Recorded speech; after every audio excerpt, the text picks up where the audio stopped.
Good evening, lads and lasses. Welcome to the stream.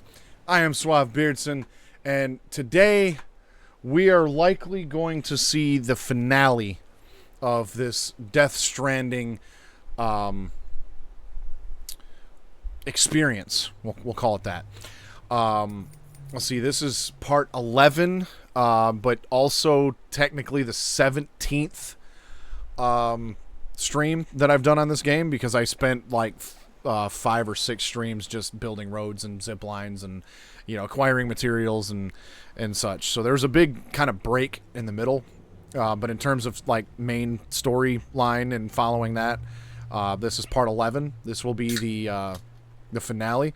The Grim Gamer in the chat right there, the real MVP. I'm gonna crack open that day right there for you. Do yourself a favor, click that link up there for the Discord, the Grim Beardson Discord. It's a shared server between the Grim Gamer and myself to bring our respective stream communities together into one larger community, where you can share not only your own stuff, but you'll see stream links for myself and Grim, and social media links and YouTube stuff and all that stuff, and we talk gaming, and you know, it's fun. You should be a part of it because it's fun. Anyway, yes, what an experience it has been. So there's a lot to unpack going into this last little bit, so I'll try to make it short. So the director comes up and basically says that there's no tangible proof that Amelie even exists as a real person. That, like, her himself, Deadman, they've only ever spoken to her hologram, right? We also ended up on the beach at one point. We realized that there is an old connection between Die Hardman, the director, and Clifford Unger. There's a connection between those two that we have yet to find out what it is, but it's clear there is a connection there. We also saw Bridget on the beach, who we ain't seen since part 1, because, you know, she's ashes now, but she was on the beach as well. We also took down Higgs last week. We got rid of him. We found out Higgs was really Peter Englert and requesting pizzas all along. We ended up finding his, like, secret lair, so to speak. So Higgs is out of the way. So yeah, we ended up going to the beach. I also connected to the online servers, so that was an experience. First time I've ever done that in 2 playthroughs in this game. That was interesting. It's just there's so much shit everywhere. I don't know if I like it.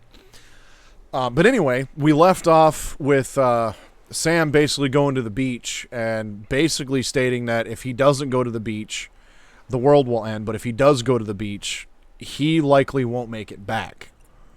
So as soon as I press continue, we are going to be starting off on Amelie's beach. I am currently on episode 12 in this game out of 15. I do already know that 15... basically doesn't have an endpoint. 15 is basically just free play from that point onward. So there's the game essentially, as far as I know, ends at the end of chapter or episode 14, and we are currently on 12. So we've got a little bit to go, but I should be able to finish this up tonight. So here we go. Let's do it. Grab yourself a drink. I got me ye old Mountain Dew. Then once I finish this, I'm gonna have water. So here we are on Amelie's beach. Okay, I'm on episode 13. My bad. So I've got this one and 14 to go. Find Amelie.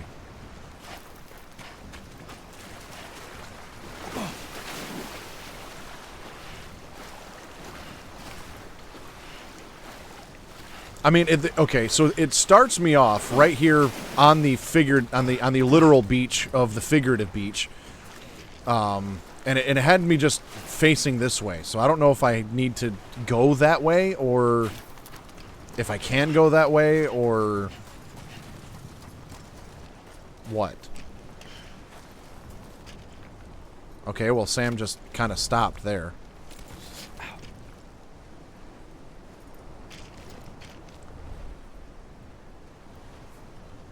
Get up, Sam.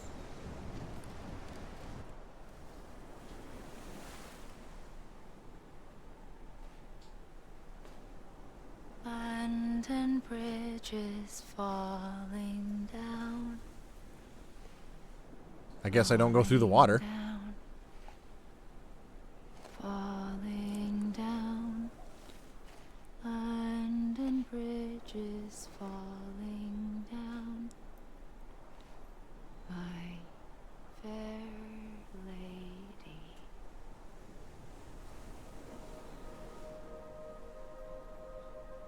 Well, we found Amelie. The last stranding has already begun. Amelie? You're too late. What took you so long? I only had to cross the whole damn country twice. You still don't know who I am, do you? Who are you?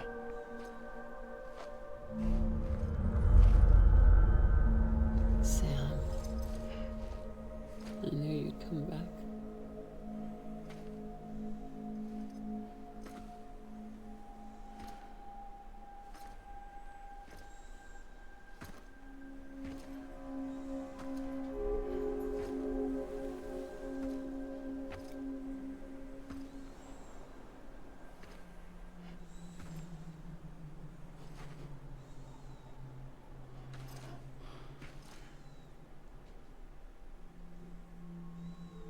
Sam, listen to me.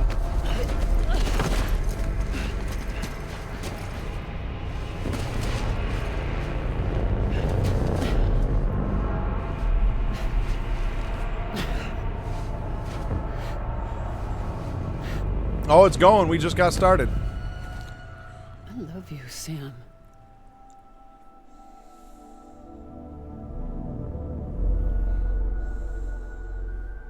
I'll be waiting for you on the beach.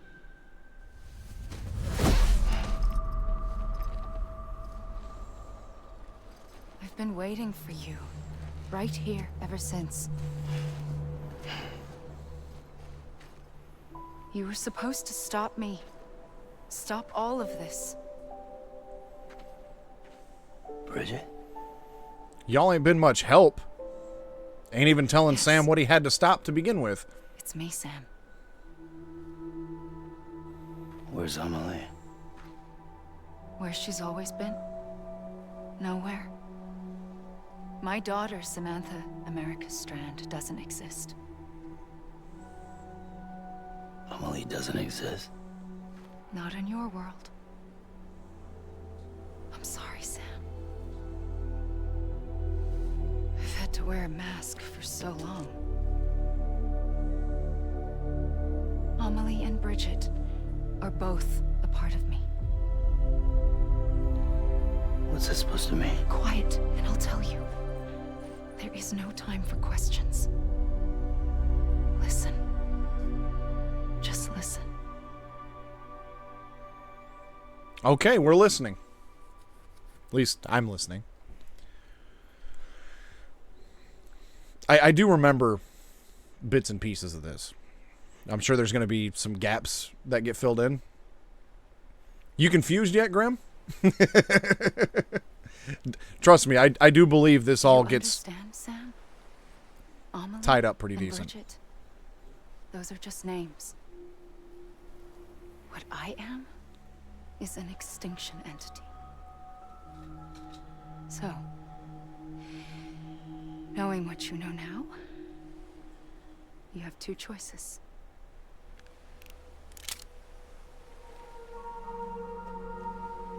Us getting shot, one of them. You wouldn't come back if it happened here, you know. You'd be straight on to the afterlife. But no.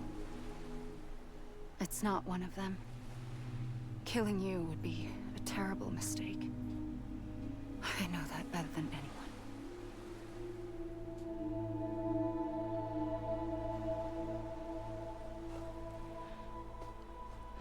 The last stranding has already begun. A seam has formed from my beach and the beaches of every soul in America. And soon it will be inundated by a vast surge of antimatter starting here. In a flash, this world will be no more. Consumed by an explosion. A big bang. So, that brings us to your first choice. Do nothing. Stay here with me and bear witness to the very end. Just watch it burn. Together. With me. Until the last flame winks out. Doesn't sound so bad, does it? It's not like the world has long left anyway.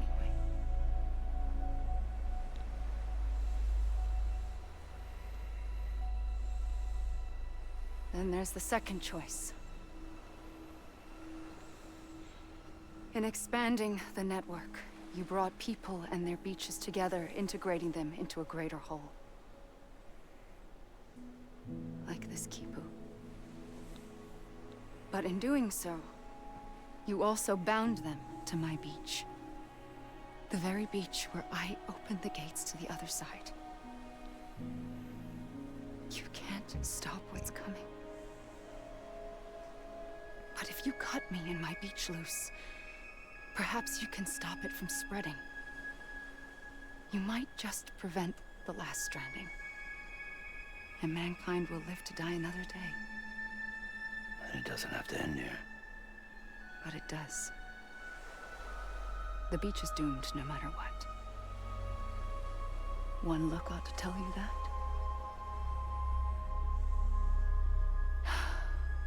Which is why we must sever our connection. That'll be it. The end of the Death Stranding. You can't stop the inevitable. The sixth extinction will happen either today or tomorrow. You can either end it with dignity, quick, clean, and in a flash, or you can struggle in vain, knowing full well what's waiting come the finish. Those are your choices.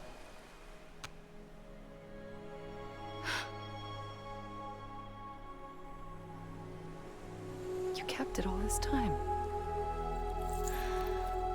Perhaps you still have a chance to stop this nightmare. You brought the world together. You have the right to decide. Pull the rope, or cut the noose. But whatever you do, don't hesitate. I'm ready, Sam Strand. Make your choice. But wait. I don't know what to do. Sure you do. After everything, how could you not?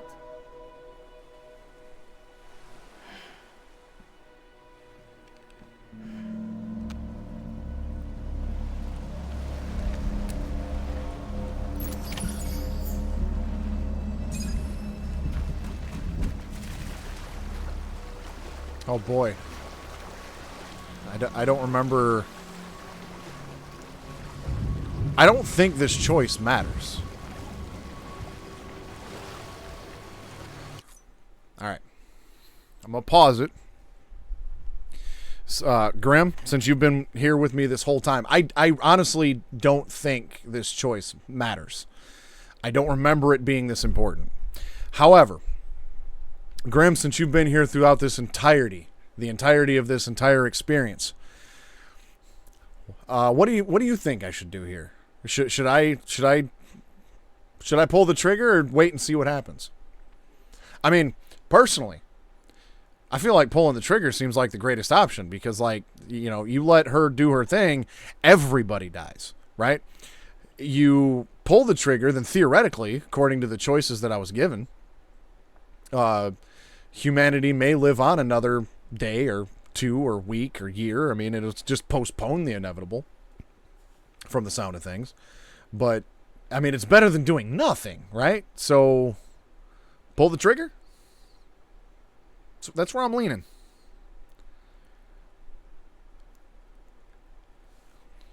Because just doing nothing just seems like a waste after all of this effort. So yeah, we're gonna do that.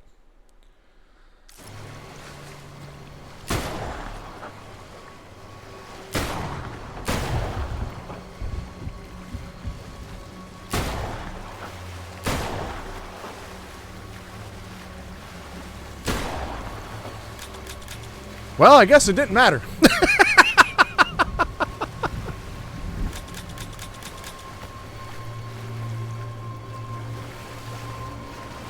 Wow! Never mind.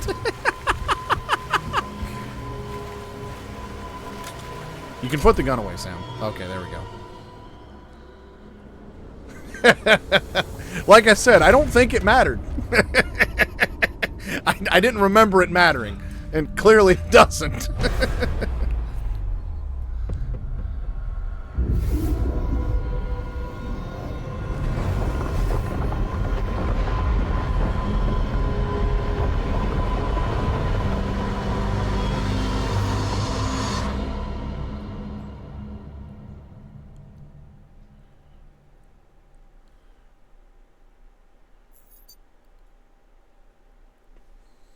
This I don't remember. Connect again. I guess the only option I have is yes. So, yes. Well, connect again.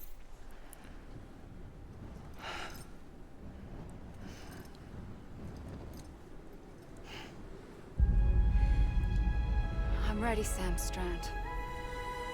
Make your choice.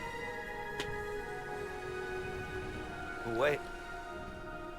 I don't know what to do. Sure you do. I really don't. Now, I definitely have no idea.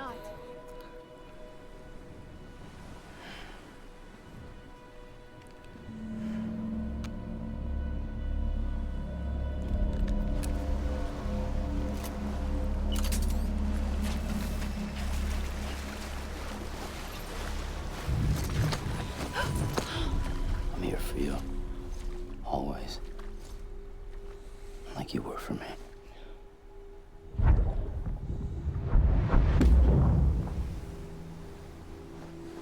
I guess that's how we do that.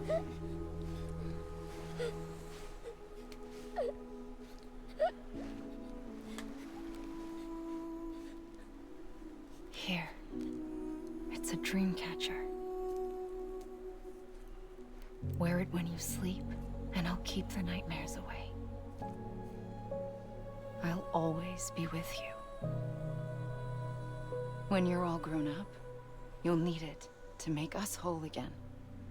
And when the time comes, you'll have to stop me. You are the only one who can. Promise you'll remember.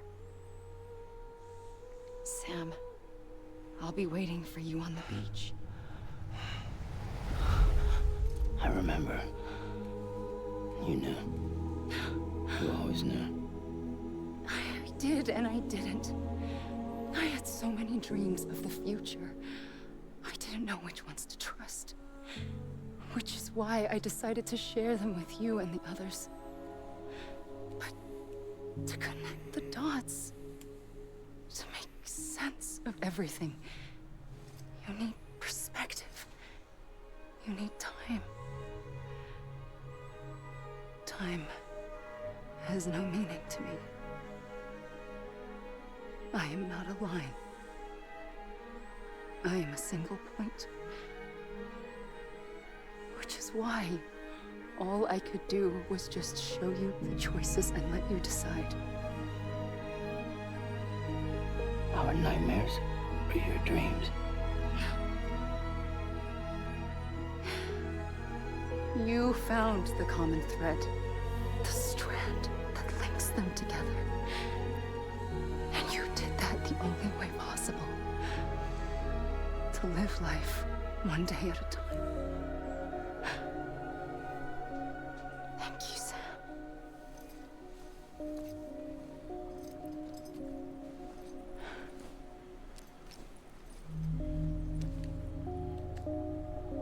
A gun won't help you here. Clearly. But it still has a role to play. Because of course it does.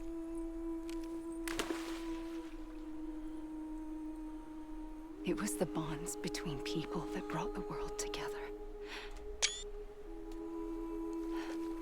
And if that is what matters most to you, then I will stay here on this beach. And I will shut myself in and the rest of you out. Shut yourself in. Come on. Once the last stranding starts, it can't be stopped. I can't go with you. All I can do is try to spare you the worst. Why do you have to stay on the beach? Sam, I am the beach. And I must stay here and ensure that the extinction happens. Even if it takes tens or hundreds of thousands of years. Alone? That's what an EE does. If I had just done my job, none of this would have happened. But I couldn't take it anymore. I got so tired of waiting, and I figured that no one would blame me if I just got it all over with. So, that's what I did. Sounds like hell. I'm guessing it would probably be like the dinosaurs or like, But you something like that. and the others came together, connected. And you may be living on borrowed time. Well, because but this you still have hope. this whole thing is based off of five. Each of the big five. I don't want life rebelled. to talk over the They cutscene. fought back, evolved in order to survive. The extinction isn't just an ending. It's an opportunity.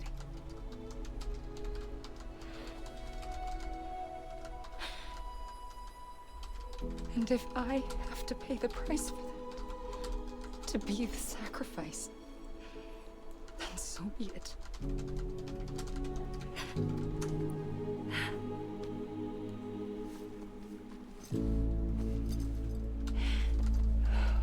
Even if we aren't together, we will always be connected. Goodbye, Sam.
A gun won't help you here.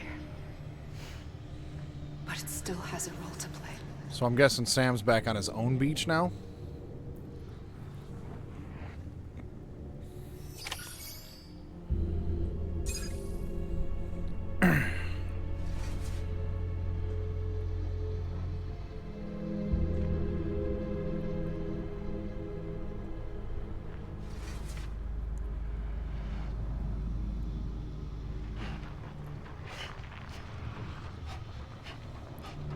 So, but basically, if we were to Google like what the first, mass extinction was that we know of, because I mean, like, obviously, like any scientist that says they know everything's full of shit. Oh yeah, I was 100% planning on showing playing the Death Stranding 2 trailer at the end of this. But like, obviously, the dinosaurs is the one that everybody knows. But as far as I remember, there has been what scientists or archaeologists or whatever theorize is 5 major extinctions throughout the history of life on Earth. So a lot of this story is, actually based on, some scientific knowledge. I mean, the whole umbilical cord thing obviously is not, but yeah, because they showed like when you were in Hartman's lab, it was like the ammonites, there was the dinosaurs, I think there was a mammoth.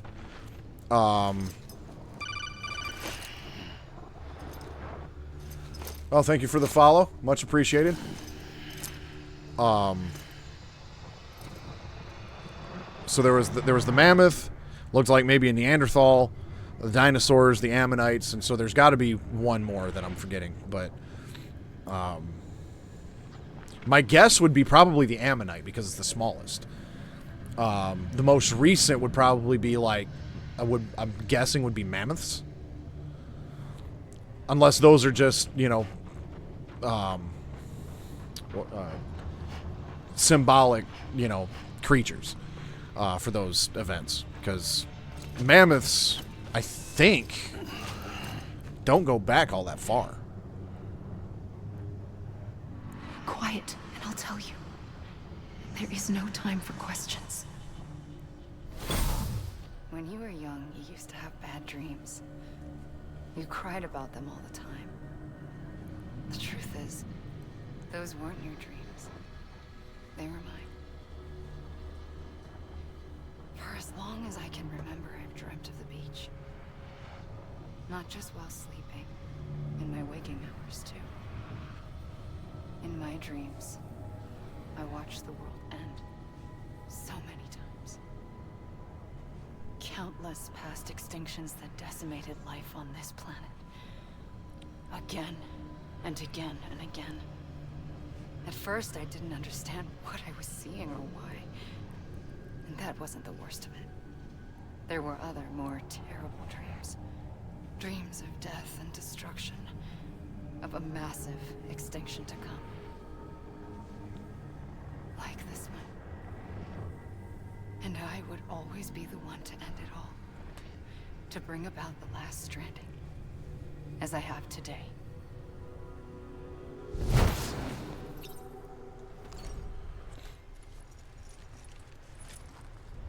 So while that cutscene was playing out, I looked it up, and obviously, like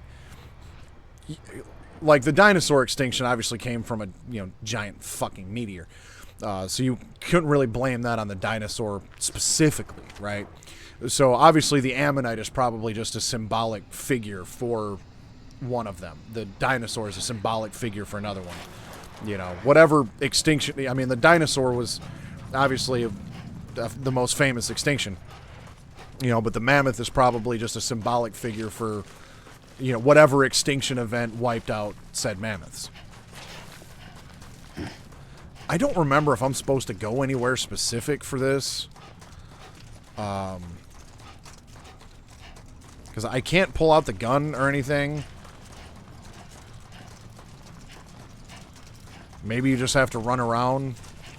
Yeah, Ice Age might have been that one.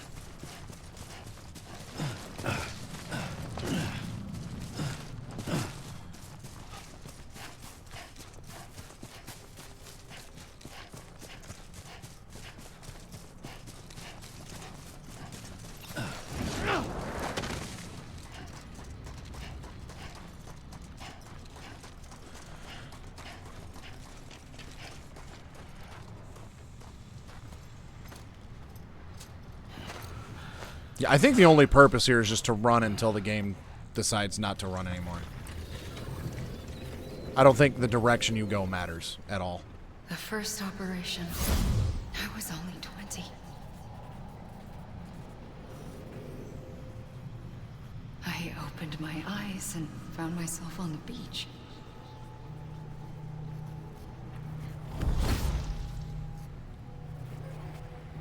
But the moment I came round, I was back in the hospital bed. I was split across two worlds. Bridget, my Ha in that one. Amelie, my Ka in this.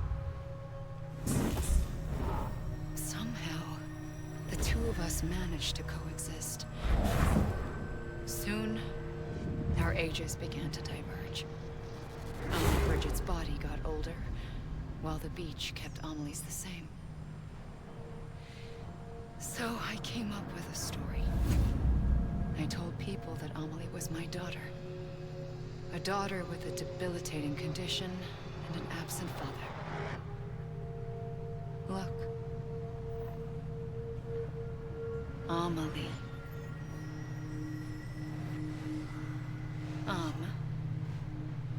Is French for soul.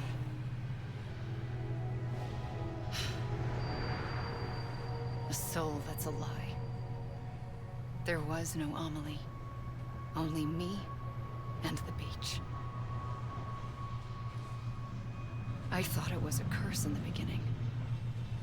But later, I started thinking, maybe I can use this. I tried to find out more about the beach. Because understanding the beach had to be the key to interpreting my visions of the future.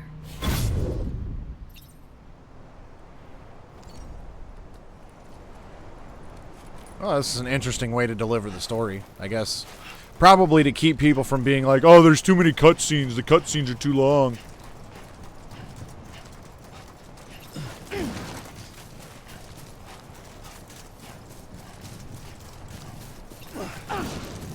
You talking like having, like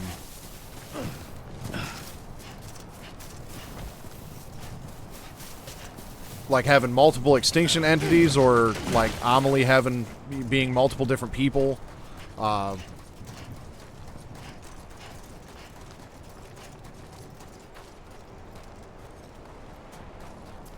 not quite sure on that one.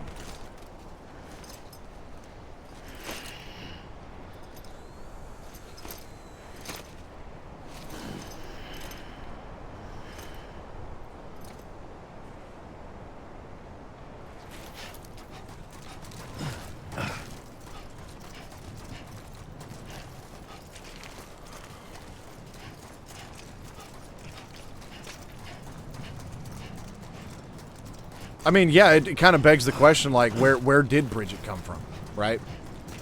You know, like, who was her parents? Did she have parents? You know, that kind of thing.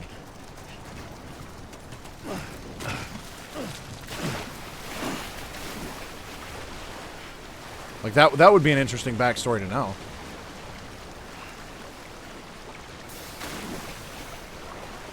Well, I guess I ain't going that way.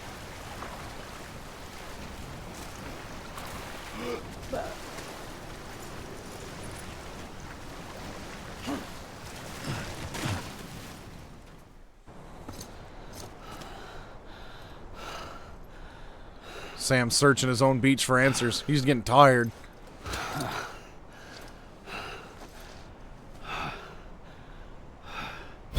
I realized the beach was connected to the world of the dead, which meant that somewhere out beyond it were the memories of time itself, including those of every organism that had ever lived. 4.6 billion years of biological history, a history that might even stretch back to the creation of the universe. The chiral network and everything that followed was born from my pursuit of that knowledge. By passing data through the beach, we were unbound by the restrictions of time. Simulations that would have taken years or more were simple and effortless. Everything that the Earth had lost and forgotten could be reconstructed and reclaimed. But shortly after we began our research, America saw its first void out. I thought I was running out of time, that my nightmares were becoming a reality. So I raced to complete the chiral network as quickly as possible. The past held all the answers. If only I could find a way to piece them together. A network that bridged our world and the beach. That might do it, I believed. So I started researching bridge babies, children bound to the world of the dead. What causes an extinction entity to come into being? What was the reason for the previous 5 mass extinctions?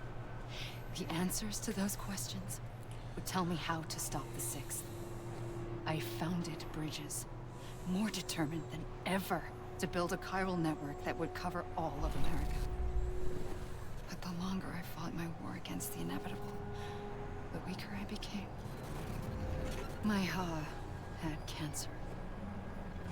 The beach's punishment, maybe, for not playing along like a good little EE.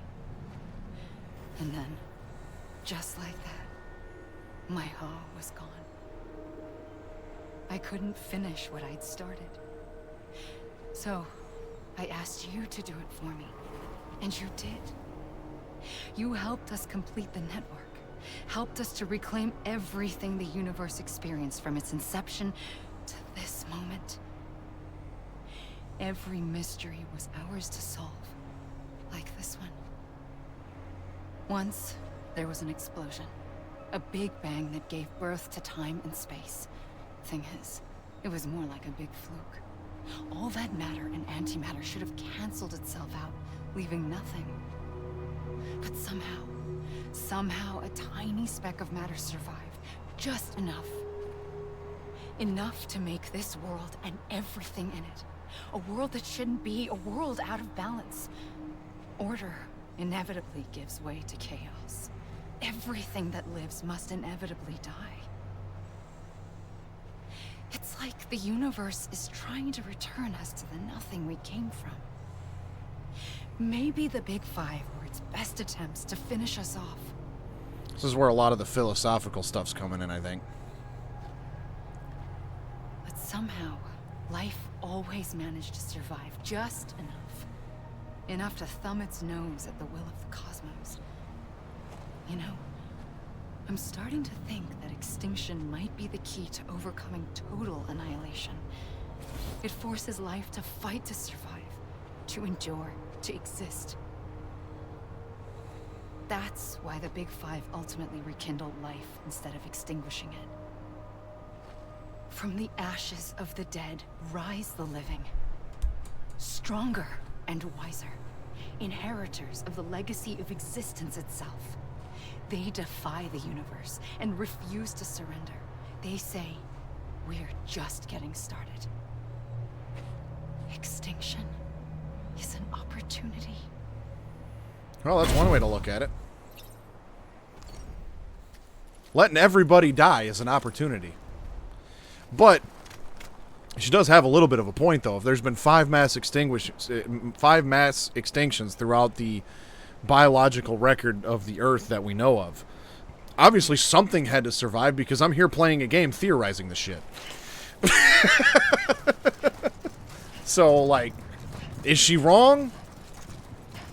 Not really. Calling extinction an opportunity, though, that's a bit of a stretch.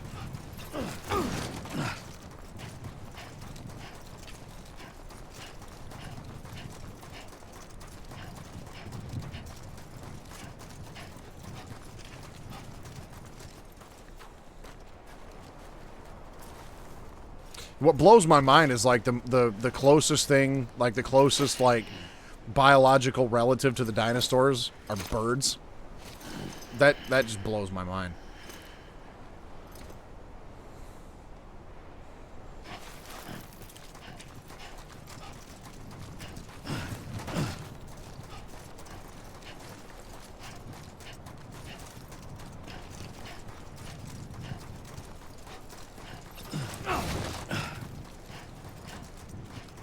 Well, I guess we'll run this way for a change.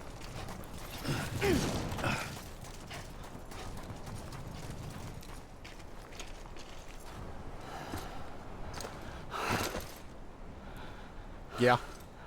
Yeah, there's only been a small part of the ocean, you know, that's actually been, you know, explored and shit.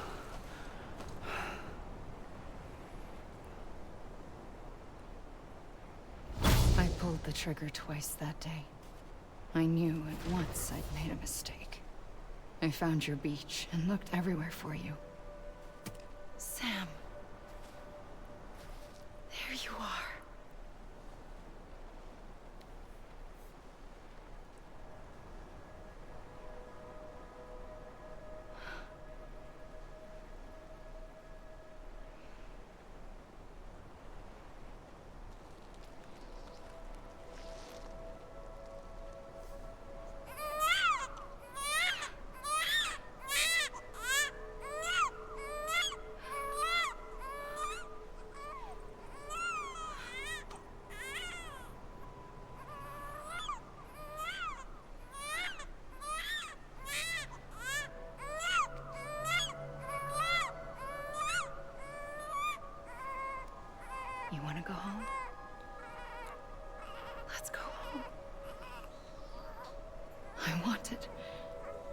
wanted to set you free from death once and for all.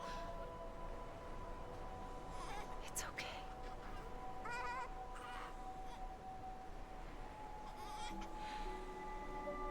I know the way.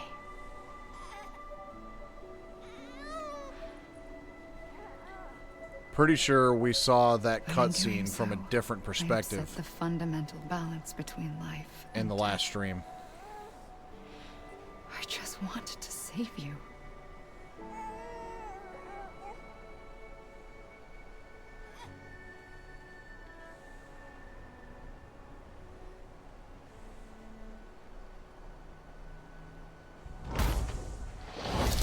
I am an extinction entity. It's my fate to lead our species to extinction. But that moment, you became part of that fate. You became a repatriate, and dooms started spreading my nightmares to others throughout the world. It was me that got you and everyone with dooms into this. Not long after, the Death Stranding occurred. The dead clung to our world, and BTs used my beach to cross over and devour them, triggering more void outs. A catalyst that would set the world on a path to extinction. It was my duty to serve as a sacrifice, to wait and watch it unfold from this beach. That, or hasten the last stranding and end this slow death. Given these, my only options, I chose to end it quickly. But to trigger the last stranding, I needed you, a part of me. Here too. I would be able to witness extinction consummated with you by my side. But now that you're here, there's another choice. You can cut me off. An EE doesn't have that option for itself. But in my nightmares, I saw another future. One that you chose. One where extinction is hope against total annihilation. I don't remember this part taking this long.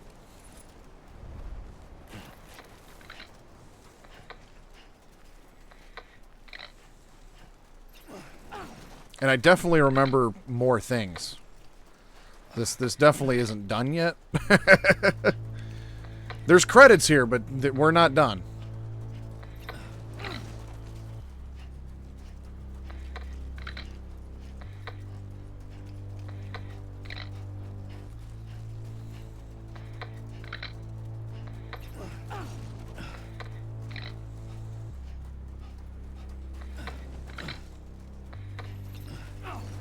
Because, yeah, this is still only chapter 13. And there's still a whole nother chapter to go through.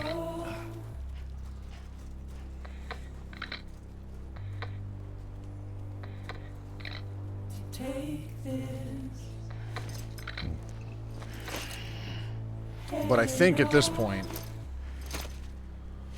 we have to wait for these credits to play out. Soon I'll come around. Lost and never found. Waiting for my words. Seen but never heard. Buried underground. There's one thing I've been waiting on to see again. There's like one thing that kind of ties a bunch of things together. And I don't remember when you see it. But I'm waiting on it.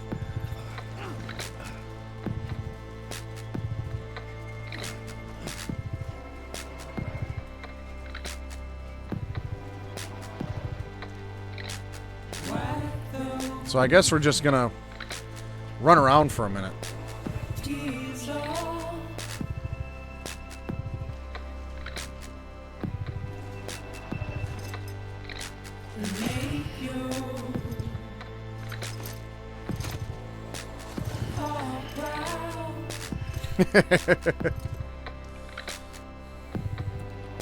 Soon I'll come around. Lost and never found. Well, I know in the director's cut they added the like ruined factory thing in, and I think you have to beat the game before you get the conclusion of that. So I don't know anything about that yet.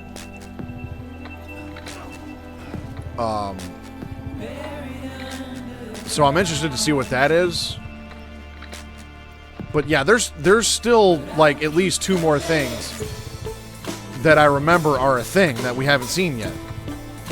But I don't remember having to sit through credits first. Because this just... If this was the ending of the game, I'd probably be a little upset. Like...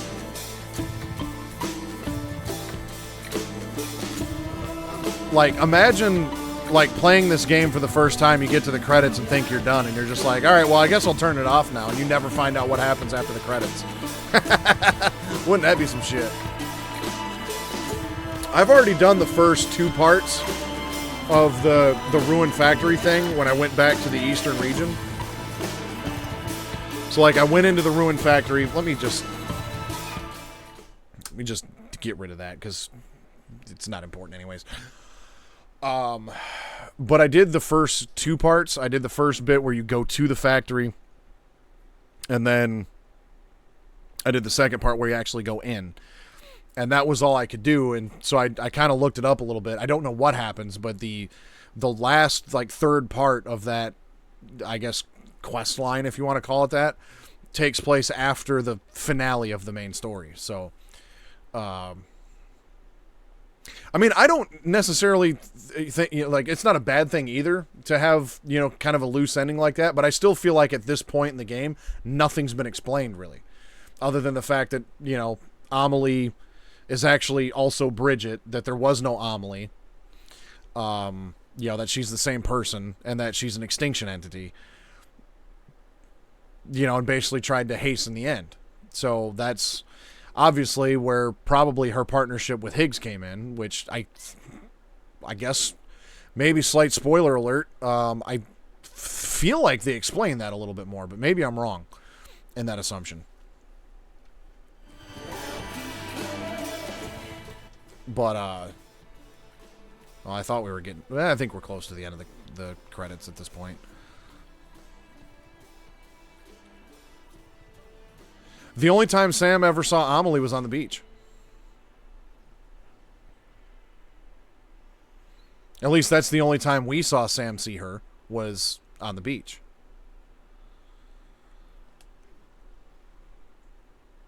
Because even like, you know, Die Hardman and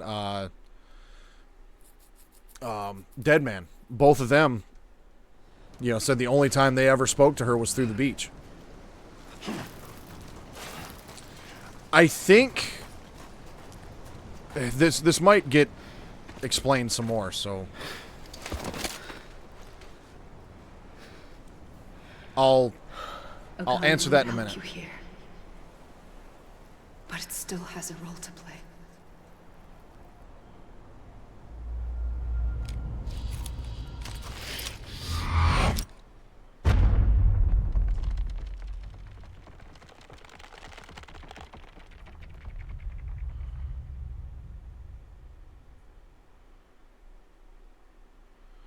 Reconnect with the living. Press square.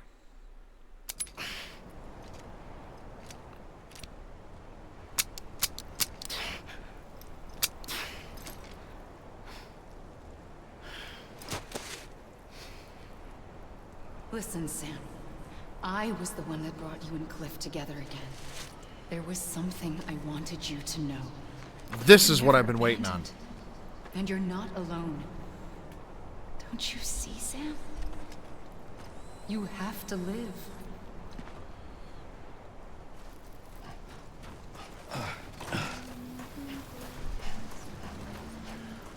Well, it gets explained somewhere at some point, because maybe it was explained already. Bridget came up with the cover story that Amelie was her daughter. because yeah, just live, Sam. Just run in random directions. Just live. Because like maybe Amelie was always this. Well, I think there was still a way for Bridget to kind of go back and forth between, you know, like the regular world and the beach. Maybe until she died, until Bridget died, and then I think Amelie got stuck to the beach. So to, I guess, explain how there was this other person walking around, she just told everybody it was her daughter. Fuck. And that's where that picture came from. So I don't really have an answer for that right now. I'm just kind of making my best guess.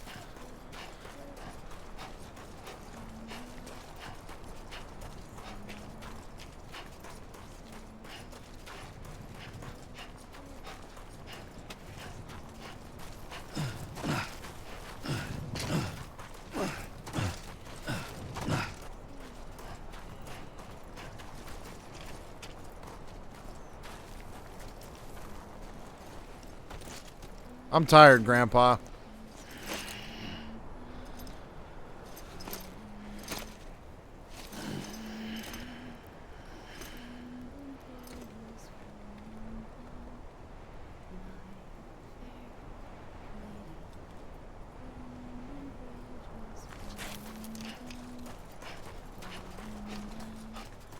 What the hell is that? I'm sure there will be more questions than answered in Death Stranding 2. Or more questions than answers. This game seems to like to answer questions with questions.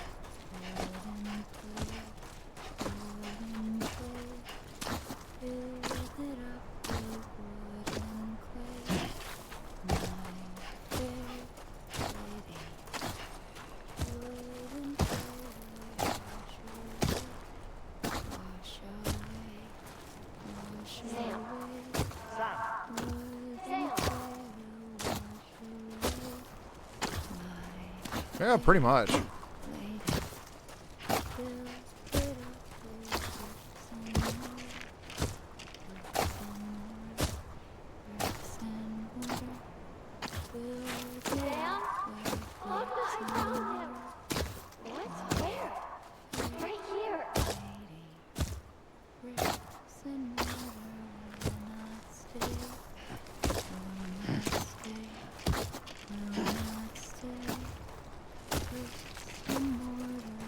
I see him.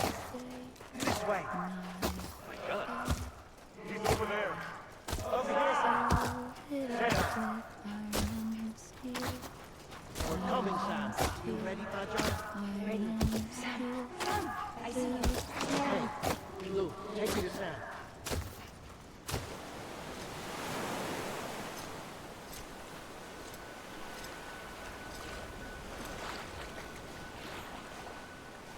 Don't give up. You're still connected.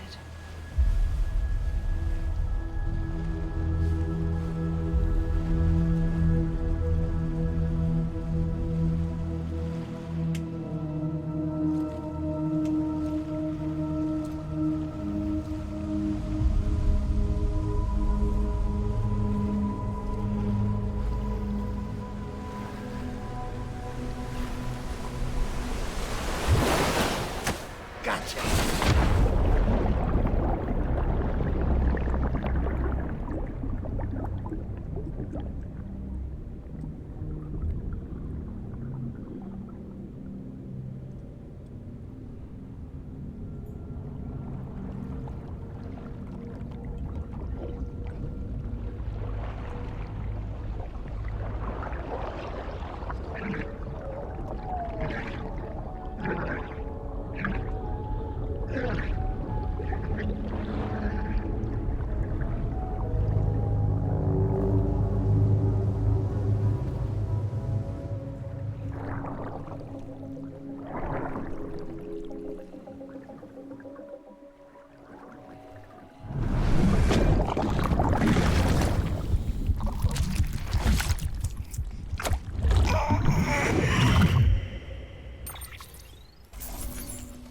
Okay, I guess we stopped the last Stranding and completed episode 13. So yeah, 6 candles on BB's birthday. I guess that's no coincidence.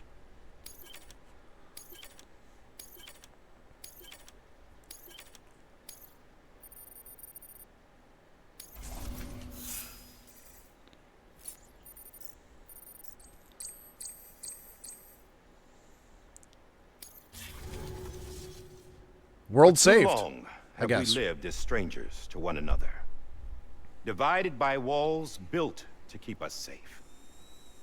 But now, with the completion of the Cairo network, we may at last move forward as a people united.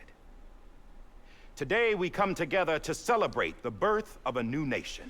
Probably. A new nation for a new world. The United Cities of America. Either that or was representing the once people took that an were oath calling out to to Sam. support and defend the Constitution of the United States. And though that proud republic may be no more, we remain. And so, as your president, I hereby swear to support and defend you, the people. Let there be no more walls between us, nor masks to hide who we are.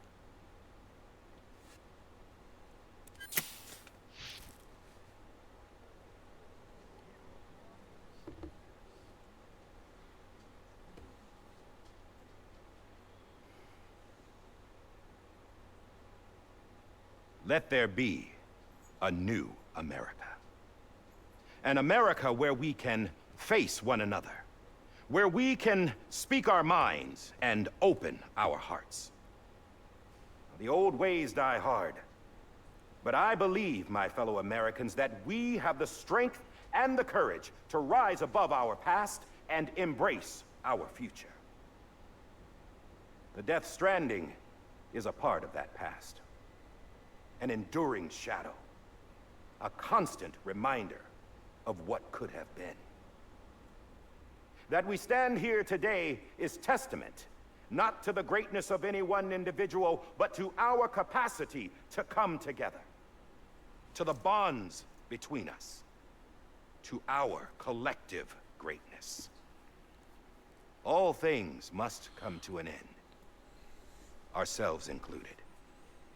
But as long as we savor each moment, find joy in the promise of tomorrow, embrace hope, and reject despair, we will endure.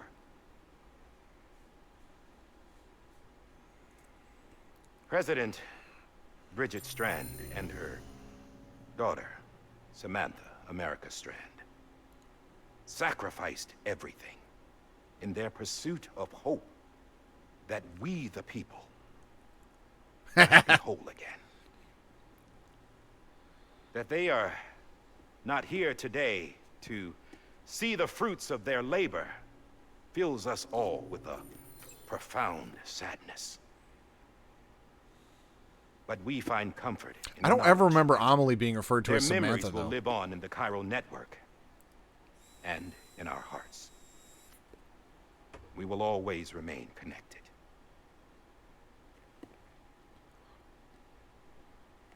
There is another hero in this story. One whose achievements seem destined to go unrecognized. America still needs that hero. That person without whom we would not be here. The name is unimportant, but you know who I mean. And for that unsung hero, I have a message. You are now Big Boss. It was you who brought us together. You who made us whole again. And while you and I will eventually pass on, Going somewhere, Sam? Tired of being the unsung hero? No, I'm done is all. She's gone. Come on, wait. There's something I need to tell you. Huh. This doesn't bother you anymore? Well, that's great. Now, wouldn't you like to know how we brought you back from the beach? We were going to use the doll, but didn't have one handy. which is when I remembered something else. Not what I think it is. Yes. What could be more connected to Amelie's beach than President Strand's umbilical cord? Hartman thought that's why she left it with me in the first place. Unfortunately... It didn't work. Yeah, she'd already cut her beach loose. It was just gone.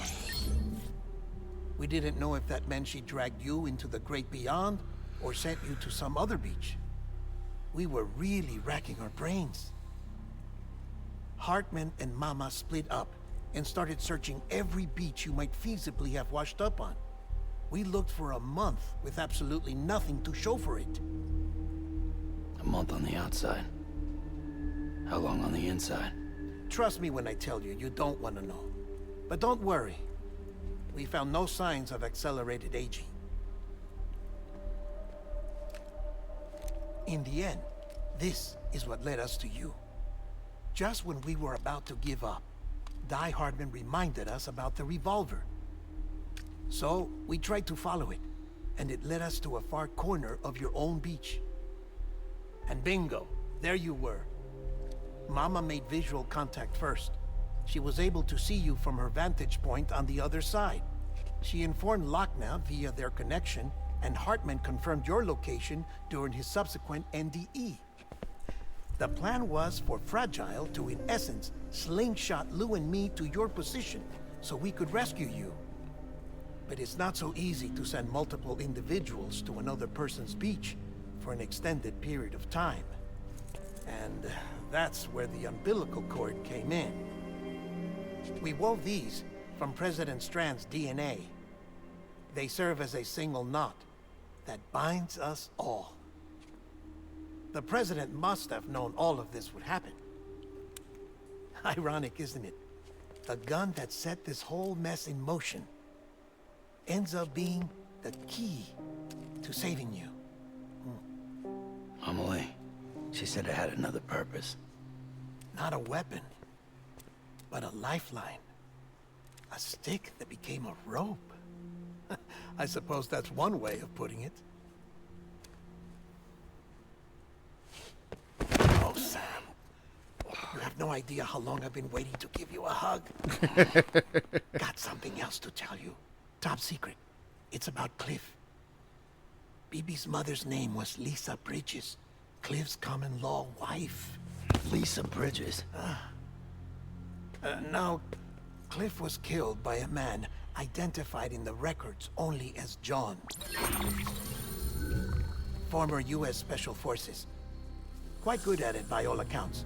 Later appointed as an aide to the president, who used him for most of her wet work. The records go on to state that he vanished after Cliff's death. A warrant was put out, but he was later found dead. Turns out some people die harder than others, though. Dear John donned a mask and reappeared with a new identity. But you can't fool the chiral network. We restored the old records, and Mama hid them deep in the archives. You're the only one, besides us, with access privileges. Take a look if you're so inclined. But don't say I didn't warn you. The President's got some dirty, dirty laundry.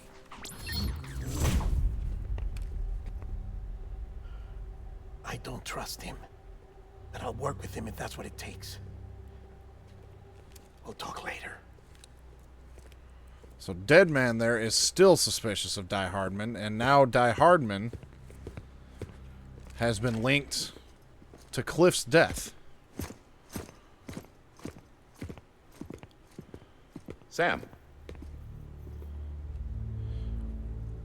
And in one of the flashbacks, we could hear, presumably, I don't expect you to forgive me. Die Hardman talking to Cliff. But would you hear me out? I killed Captain Clifford Unger. I would tell you I did it for America. For love of country. But I didn't. I did it for her. Because I loved her with all my heart. She was everything to me. Everything. Now, I'm not trying to make excuses. I just want you to know that not a day's gone by when I haven't thought about it. Time didn't help. Or the mask. Please, let me finish.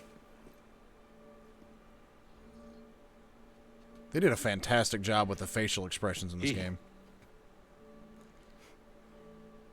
The captain saved my life. You know why they call me Die Hardman. Because he wouldn't let me die. He brought my sorry ass back home every time. And I loved him as much as I loved her.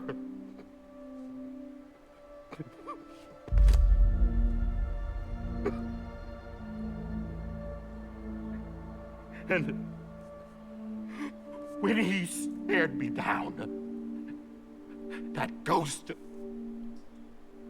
I knew he was here to kill me, to make it right.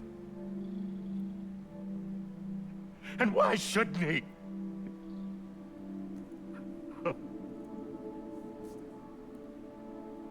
Why didn't he? He couldn't save his kid, his baby. And that's what brought him back. I guess when he saw I was trying to do my part for America, he remembered who he was. And he forgave me. God! But I don't deserve it, God damn it! There is no atoning for what I've done. God!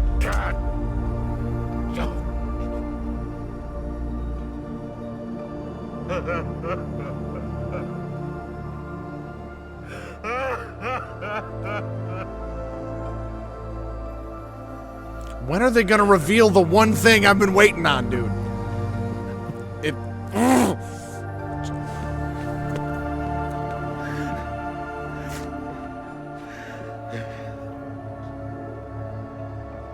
Unless I'm just misremembering something, I feel like there's still Maybe. one more thing. Maybe this is the next best thing. Maybe he brought me back from the beach for a reason. One last time.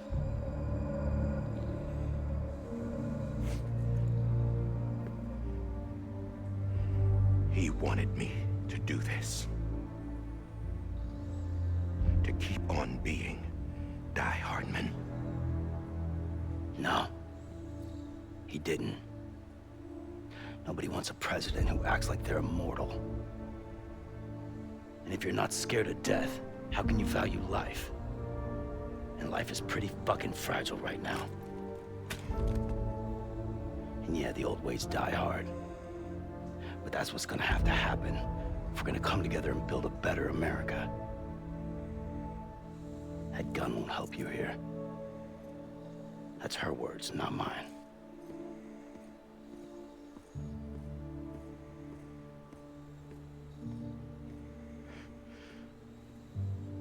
Thank you, Sam.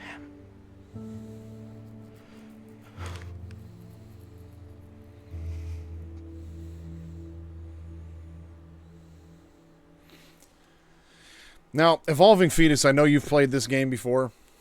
There's still one more, like, pretty massive detail I'm waiting on. Hey, Sam. Do you remember what it Waiting is? for you. Lou? Dead? Poor thing was never truly alive. Not in this world, Oh. at least. The decommissioning order finally came through. can't risk necrosis. The body can't stay here. I thought you might want to take care of it. You could try taking Lou out of the pod just to see what happens. But that would be in direct contravention of an executive order. And there are laws about that kind of thing. Now that we're a nation. Man, there's it's like the one plot point that I remembered I just couldn't this bring entire myself time. to do it.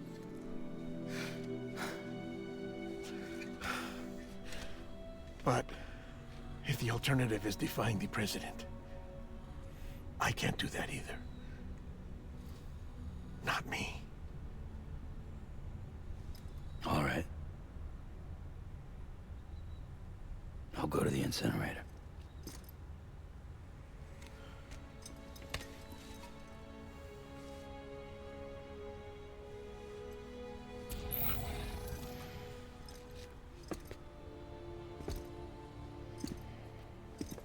Before you leave, I'd like to check something quickly. I just took your cufflinks offline. In that state, there'd be nothing to stop you from removing them. If you did, the UCA wouldn't know where you were or how to find you. You'd be invisible. When you use the incinerator, you'll be reconnected to the network automatically. I trust you'll remember what I said. Right. Absolutely.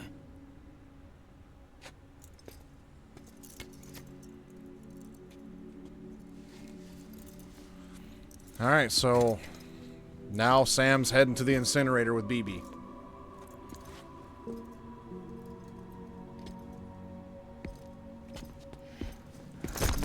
Dude, it's insane. There was a lot of it I didn't remember. I mean, I've only played it once, and the one time I beat it was about 3 years Thanks ago. for everything. So there was a big portion of it that I didn't remember. But there was still one thing that I remembered. And it still hasn't happened yet.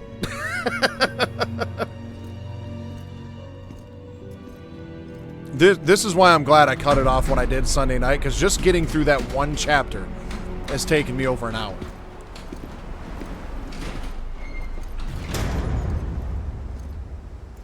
How's the weather? Don't think you'll be needing an umbrella.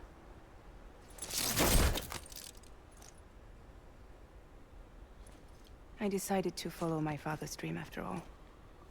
Don't worry. I won't get mixed up with any terrorists this time. UCA's got my back. We're the first private delivery company to get the official approval. Sounds like you're moving up in the world.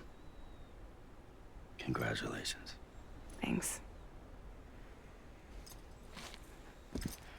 Wait.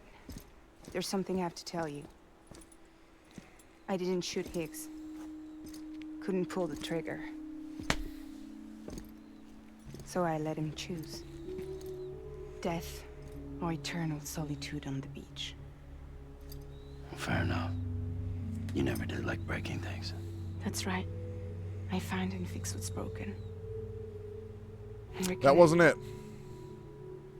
Although that does put something Not else into fragile. perspective. But not that fragile. Wanna come work for me? Could use a man like you. The world's still broken. Same as before. What isn't? But we're still here. We're still chugging along. Not everyone. Not me. Come on. You put America back together, didn't you? Doesn't mean there's a place for me. I've got no ties to anyone or anything. I might as well be dead. I felt like that when we first met in the cave. I still do. Don't act like you're the same person. You've learned how to touch, to feel. You've connected with people. With us.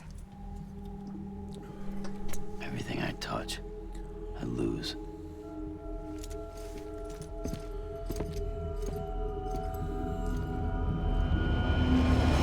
Sam! Bye, Fragile.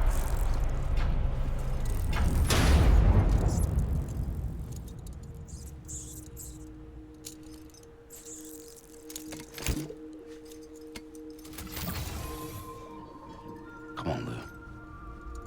One last delivery. All right, here we go. Episode 14. This is finally the finale. Because you know, we were told, yeah, like we saw credits and everything. But now we have to lay BB to rest.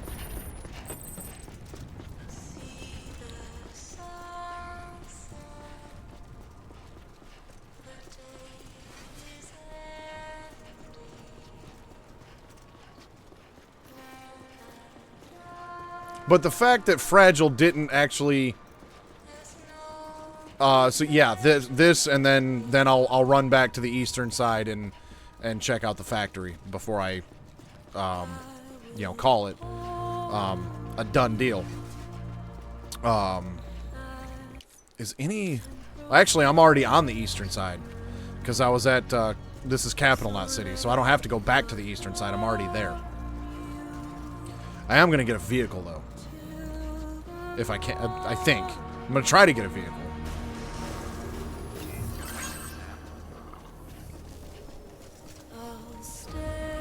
Nope, I'm gonna have to walk BB there. No vehicle.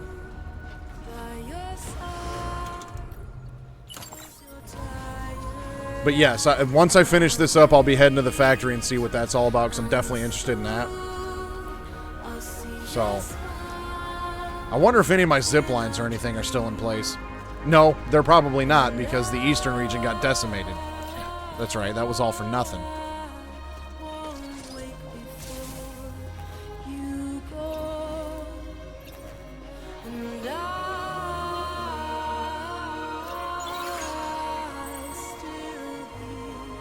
So all that time I spent building shit up down here was for nothing.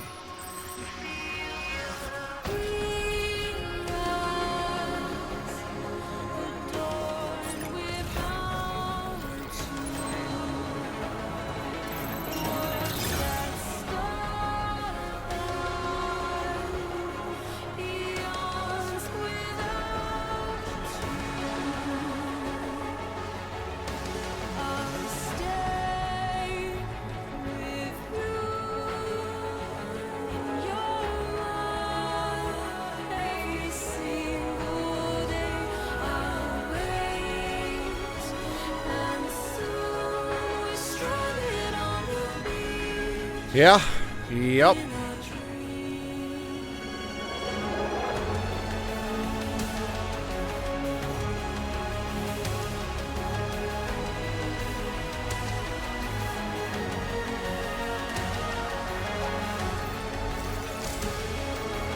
Chiral crystals cannot be collected right now. All right.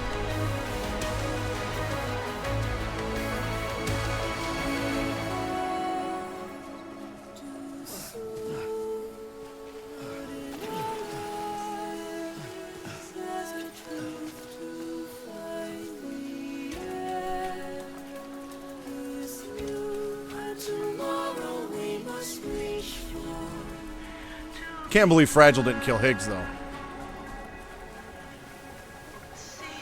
The soundtrack does fit. Like, right now, it definitely fits. But there's definitely times in the game I wish I could have turned it off.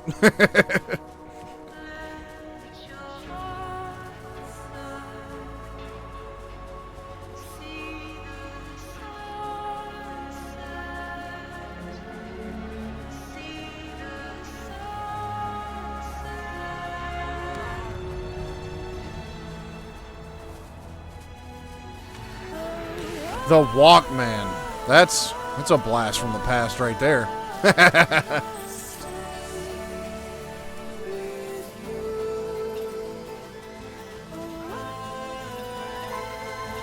at least Igor's ladders are still here. They're in rough shape, but there they are.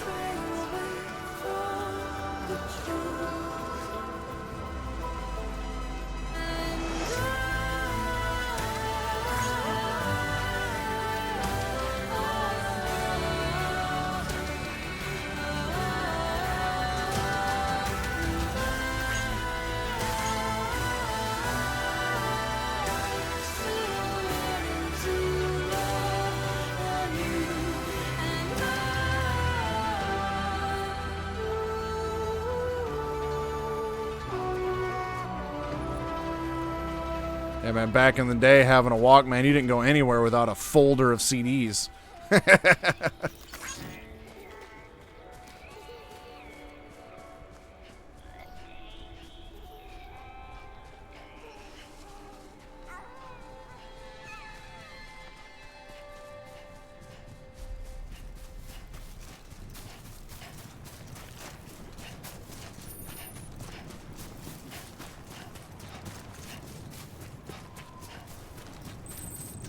Oh yeah, this engine's fantastic. Like, I mean, my computer's no slouch, but it's also not a NASA supercomputer neither.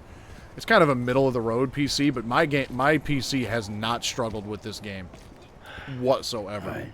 Everything's on ultra settings. I guess we're here. You still with me, Lou? Poor thing was never truly alive. Not in this world, at least. Thanks for everything. Child special. One of a kind. A baby candidate. Either that or A sacrifice.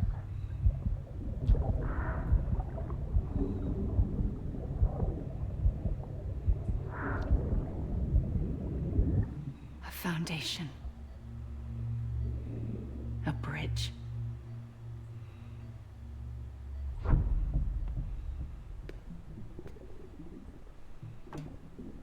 Brought you an astronaut. Mankind can go anywhere, even outer space. This was the cutscene and plot point I've been waiting for. You'll be out of there in no time. And the second all this is over, I'm gonna take you wherever you want to go.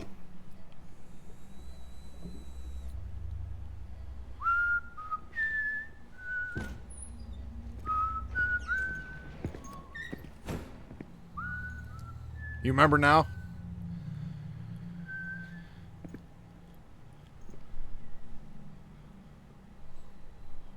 Can I help you?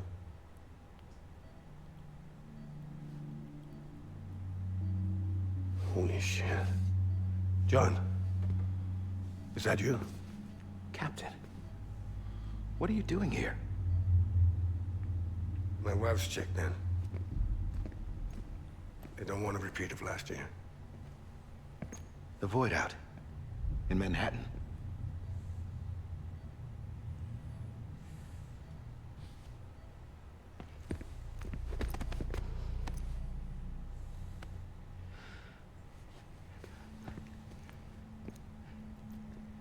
I'm so sorry.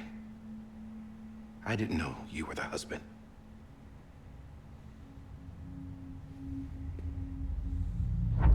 This isn't what we agreed on. You said you'd do everything in your power to save BB. We are. But we cannot release your son just yet. Believe me when I tell you it's for the best. This is a woman in a mask who's done nothing but lie to me. I have a duty to protect our country. Lies are an unfortunate necessity.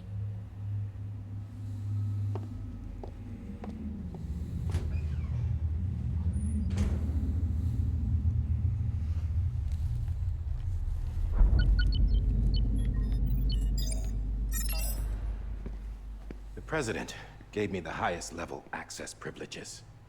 I've used them to manipulate the security system. We have 5 minutes before it resets, sir. 5 minutes to talk.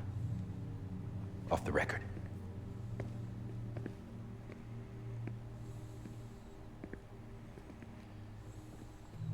Take BB and get out of this place. There's nothing I can do for your wife. I'm sorry.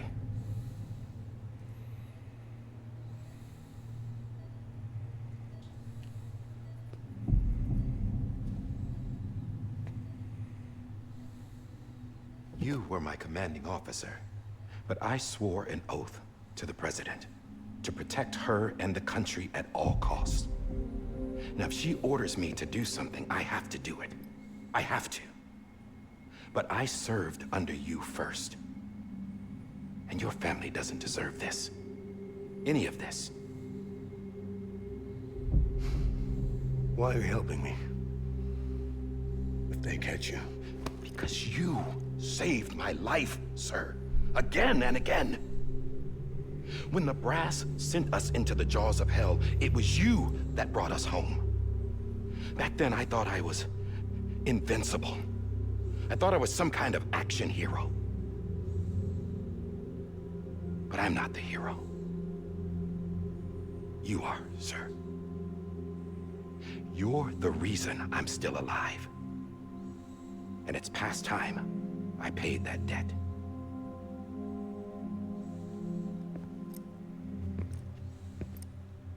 They're moving your son to a new facility tomorrow. You'll never see him again. He'll serve as the foundation of a new communications network. A sacrifice for a nation that no longer exists.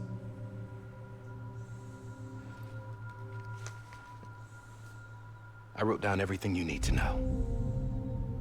It was the only way to keep it off the system. Burn it when you're done.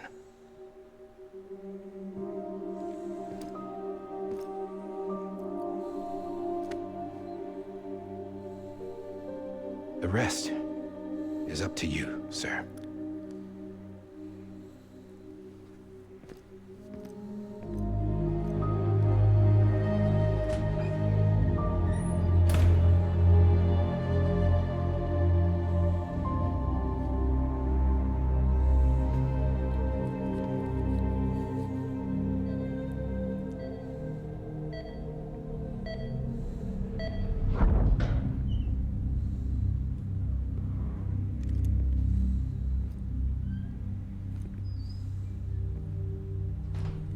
I believe this belongs to you, sir.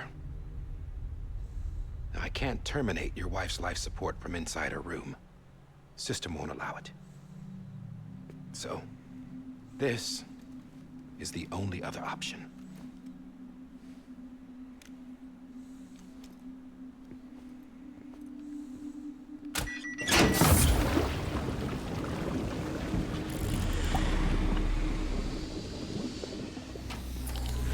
An alarm is set to go off if she flatlines. I've rigged the system to spoof her vitals. But you won't have long. 5 minutes, tops.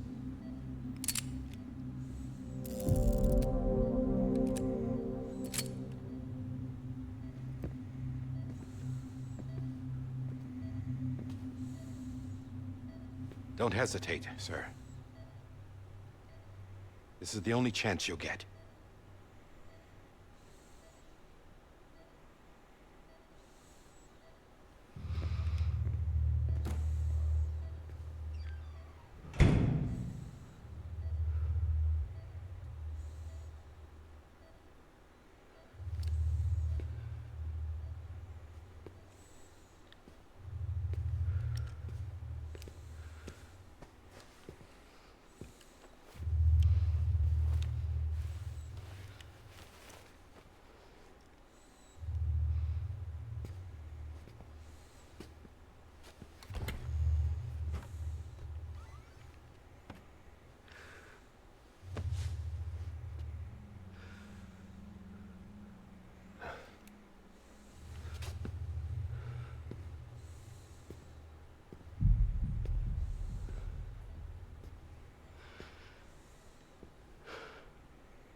I'm sorry, Lisa.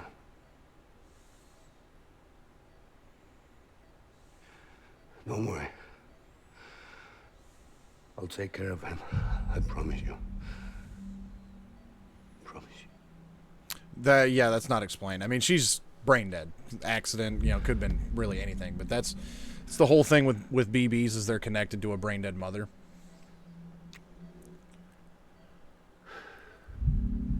So, I mean, essentially she's a vegetable on life support. My animal, Lisa.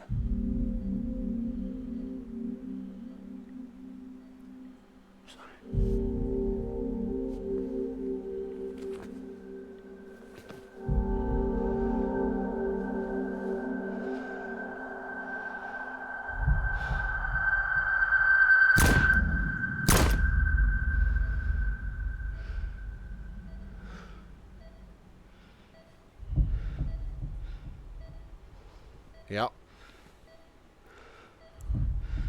Yeah, and if you remember right, Sam had a bit of a reaction to that name. BB. Don't remember why. BB?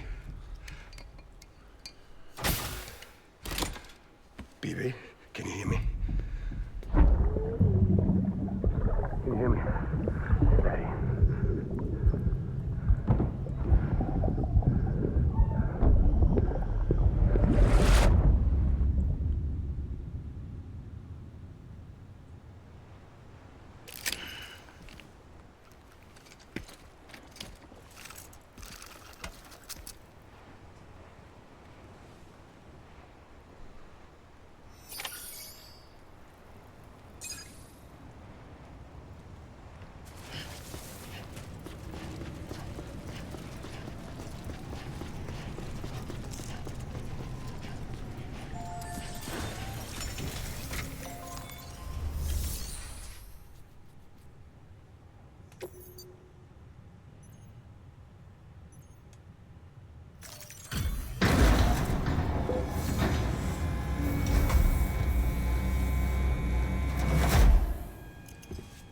I just took your cufflinks offline.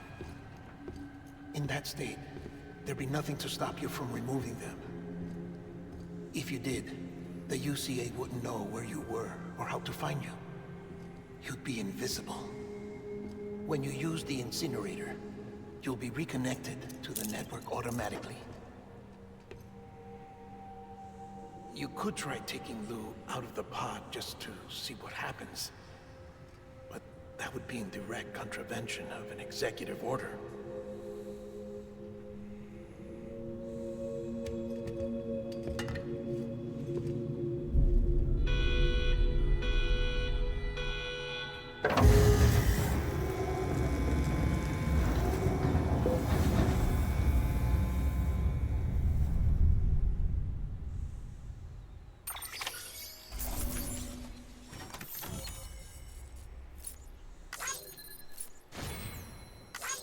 There should be another cutscene after this.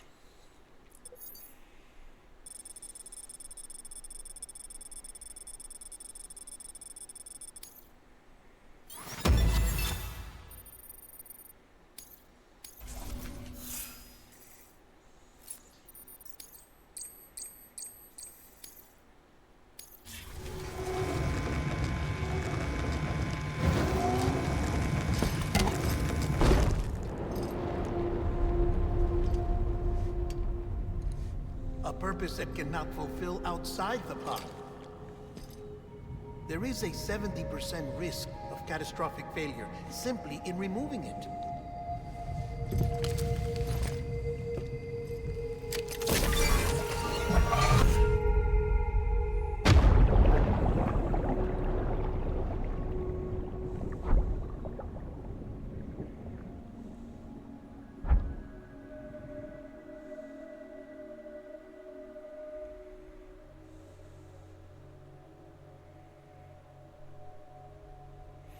Yeah, I'm not talking much in this particular stream. Just that I don't like talking over the cutscenes and missing plot points.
face! Hey, put it down! Drop it! Put it down!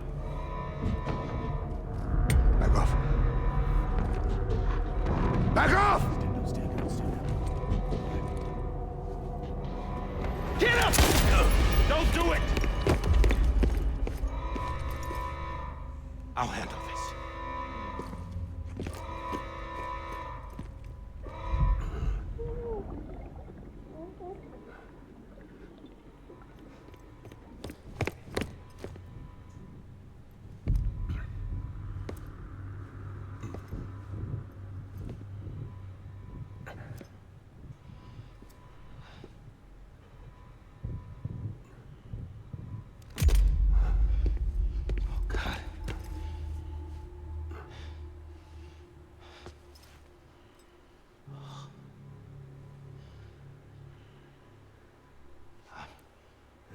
I'm sorry, Captain.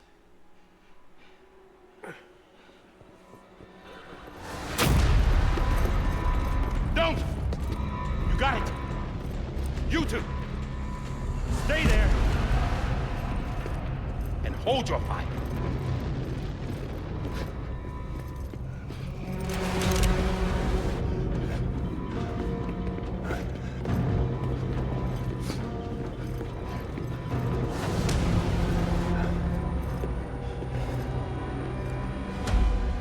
Thanks for trying, John. Stop! Step aside, sir, or we'll be forced to open fire.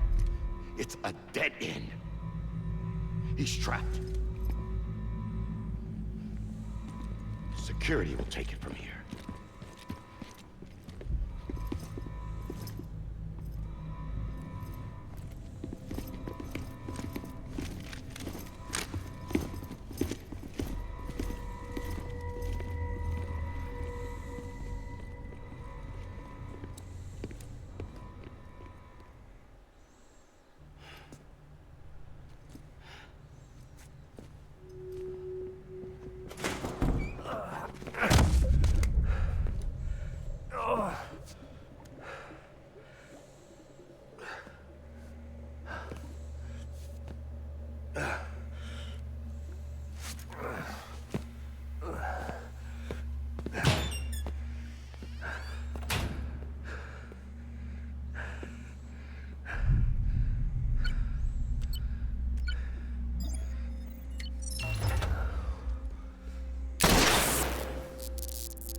I'm sorry, Lisa. I screwed it up. I've ruined everything.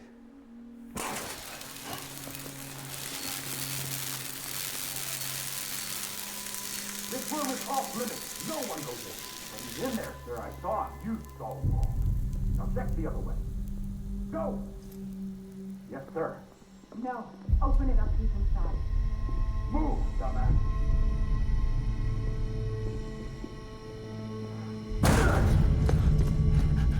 BB.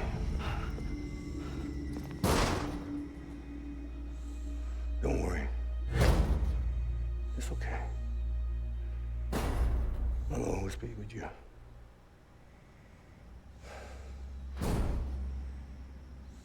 See the sunset, the day is ending.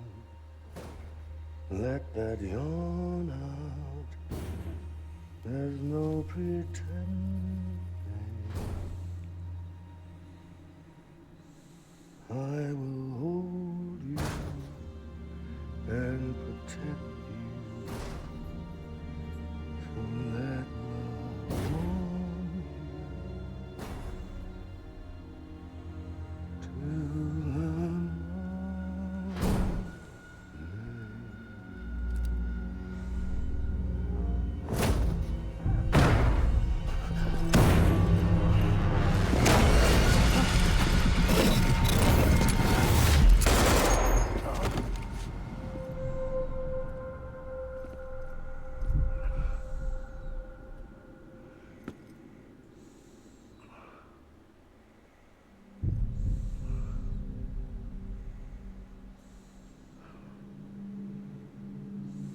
found out I was gonna be a father, I was so scared. Scared of what it would mean. I had to be there for you and your mom. No matter what.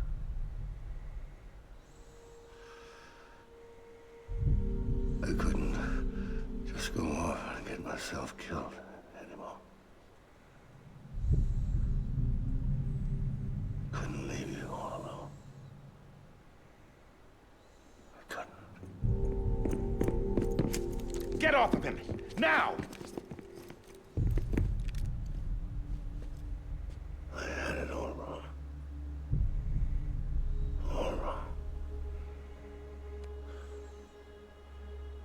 Being a father didn't make me scared. It made me brave.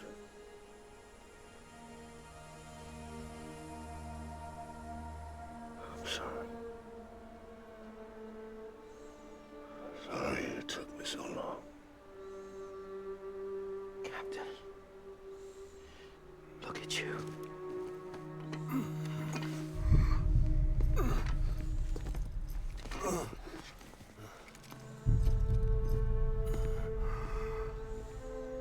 Don't make the same mistake.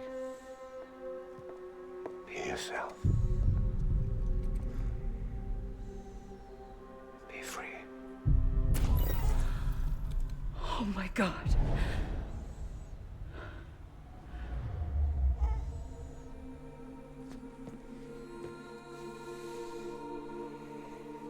Captain, I need you to hand it over. Shoot him, John. Let it go. Please. Shoot him! I gave you an order. Shoot him! You told me your name was Sam Porter.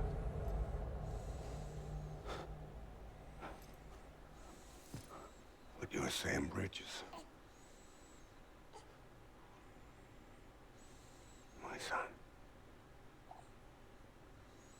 My bridge to the future. Without you, I was just like any other Cliff. Dead end. No way forward. Nothing but an obstacle. Looking on at the world people like you were trying to build.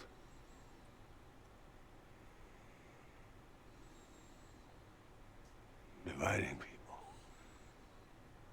was the only thing I was ever good at.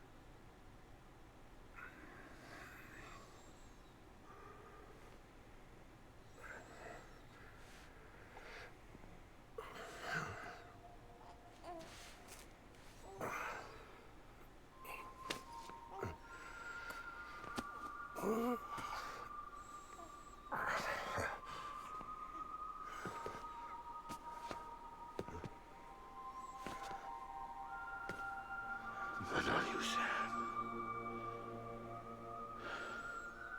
You bring people together. You're their bridge to the future.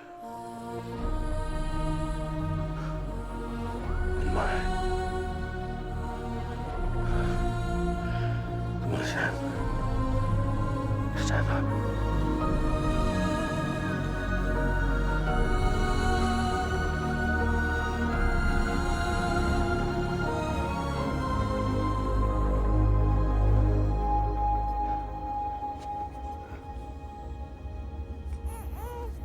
Is this me?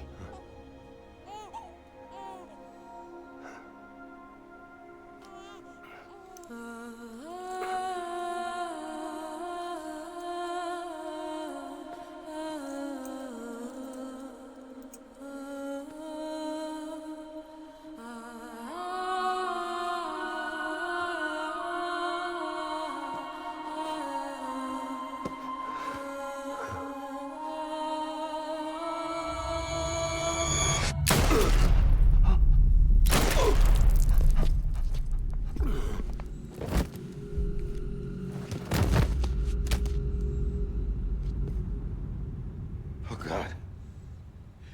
Not BB2. No, no, no, no!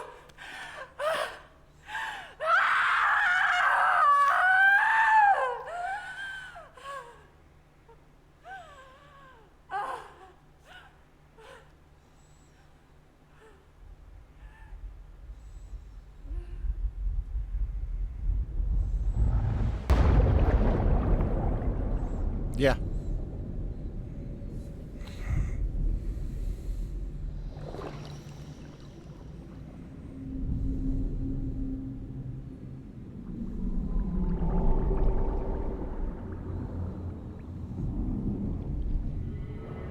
But, I mean, to be fair, she's an extinction entity, so, like, you know, gonna kill probably millions, if not billions of people eventually. Had to get that chiral network built.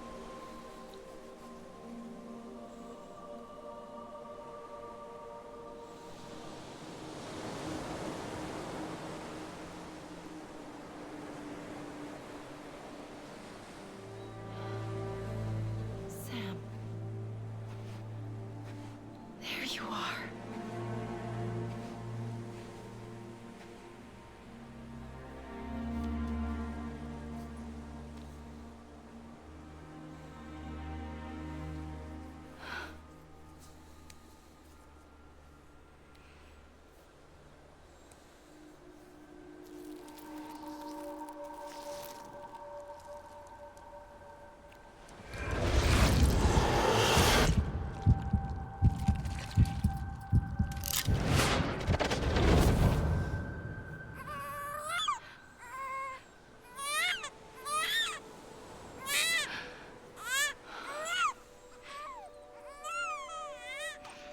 Okay, so we actually saw this cutscene earlier from, like, during the whole credits thing.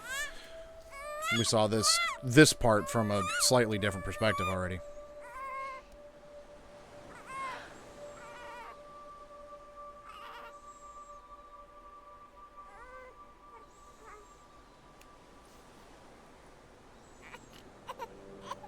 You want to go home?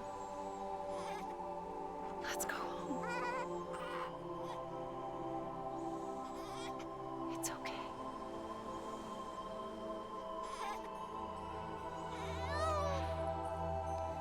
I know the way.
There you are.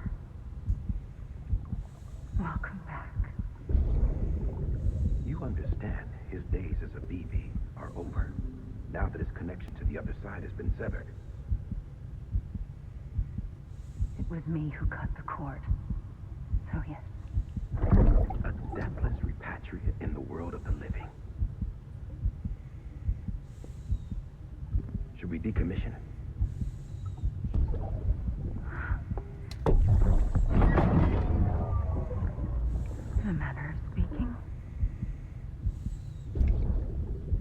take him out of the pod.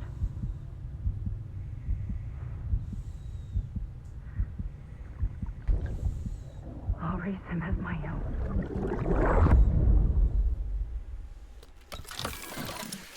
Yeah, it's so convoluted and detailed and everything. It's like, how do you come up with all these small, minor plot points and then connect this all together and everything? It's insane.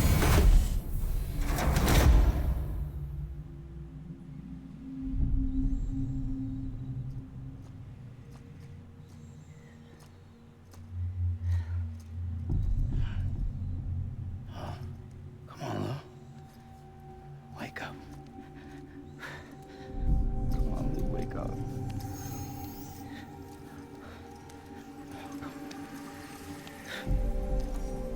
Come on, Lou.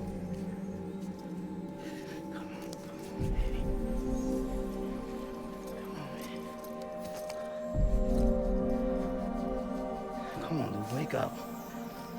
Wake up. Come on. Wake up!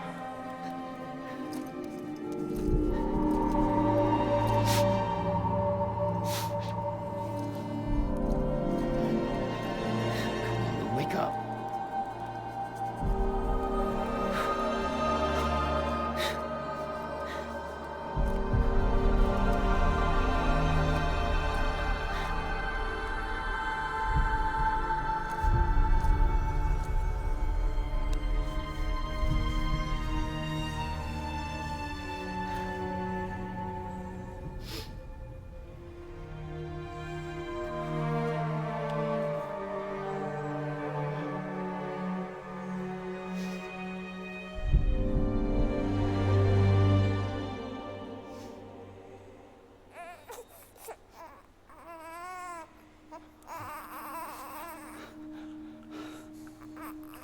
Lou.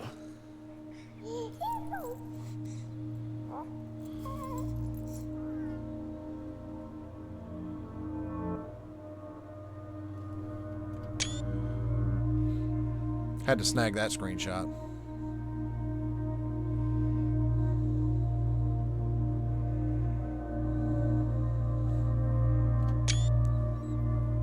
One more for good measure.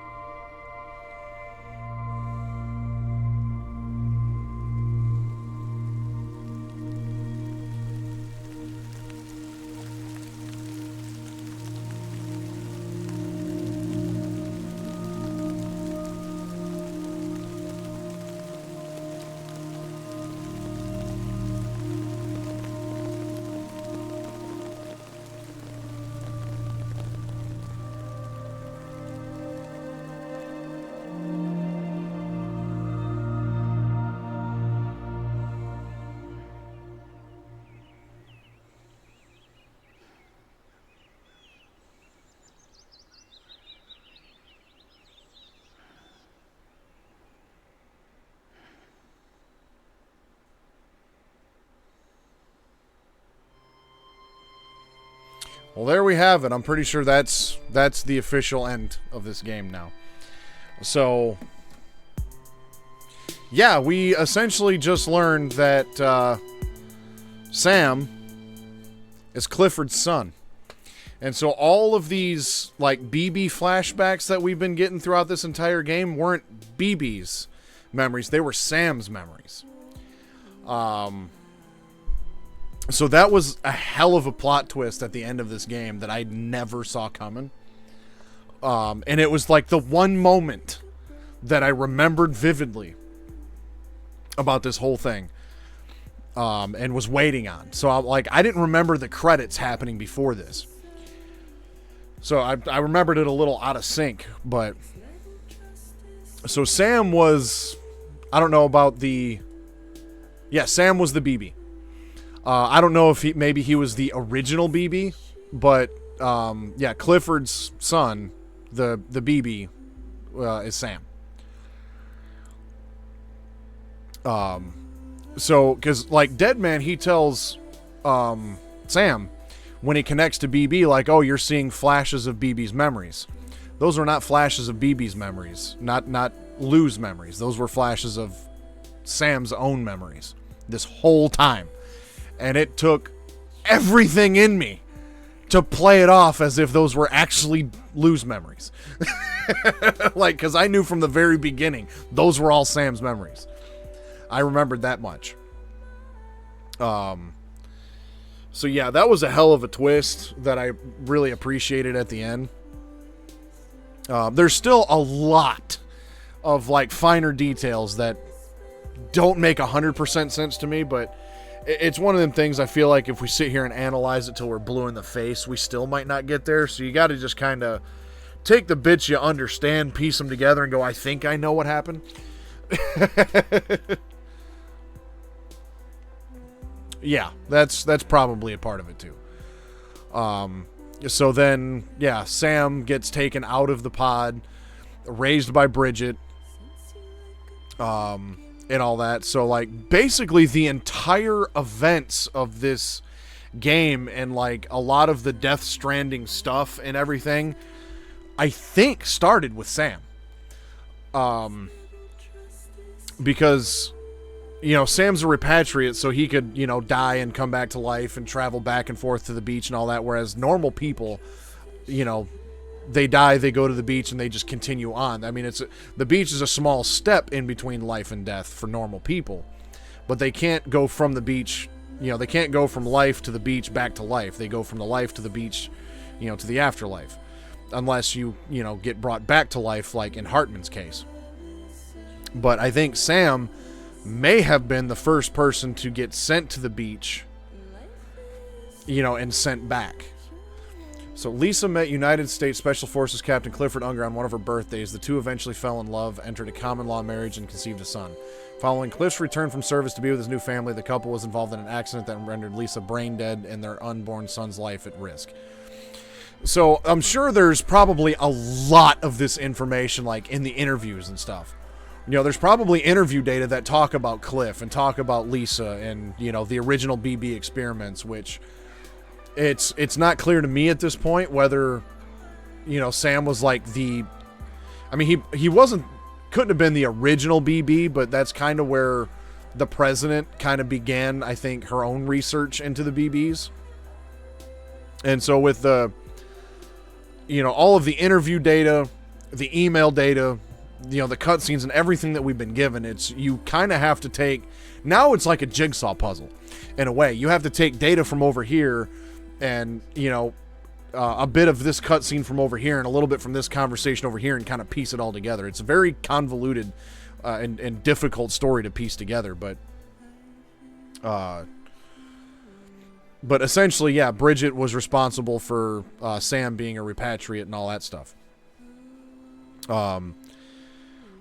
So again, I still don't 100% know how the whole beach thing works and everything else, but I was just really excited to see that particular scene again, because I remember the first time I saw it, it was just kind of like, holy shit, I didn't realize this whole time, because even the first time I played it, I'm like, you know, this doesn't seem to be adding up timeline wise for you know, Sam to have BB and, you know, for Clifford to be that recent.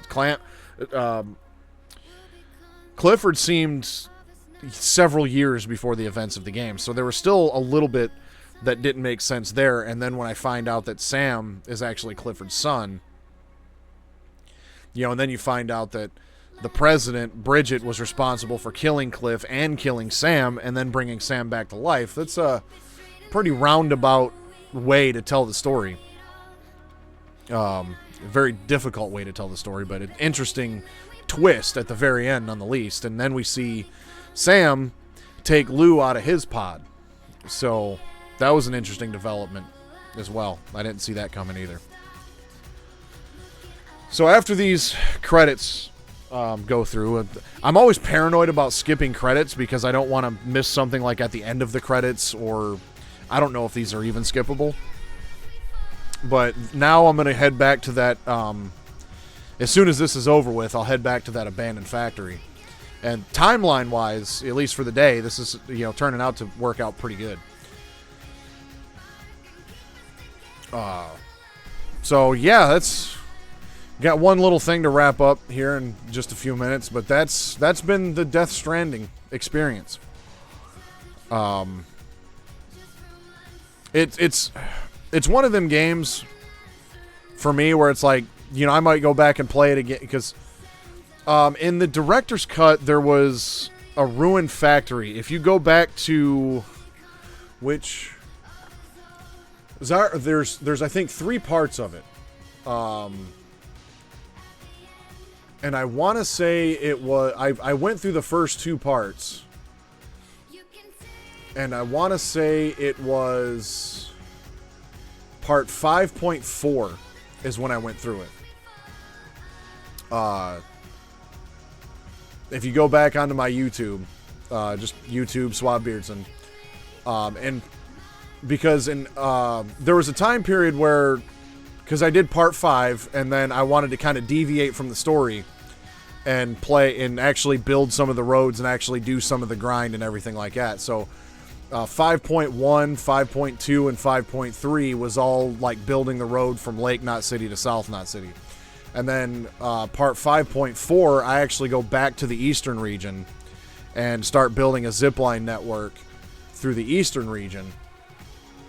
And it was during that stream, part 5.4 on my YouTube, it's actually called part 5.4 Building Ziplines.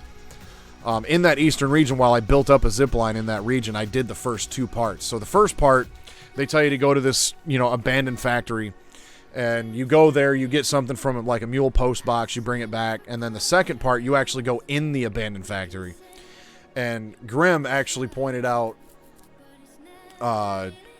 after I had done it, that there's a particular room in that abandoned factory that looks kind of like the room that Clifford and his wife were in. So I'm thinking this abandoned, you know, factory thing is that whole facility that Clifford and his wife and Sam were in. But 2 parts you can do before the end of the game, and then there's one, so you get into the factory, but there's still a whole nother section you can't access. And then once you complete the game, then you can go, as far as I know, then you can go back to it and complete the 3rd part. And it was at this whole, you know, factory thing was added in with the director's cut.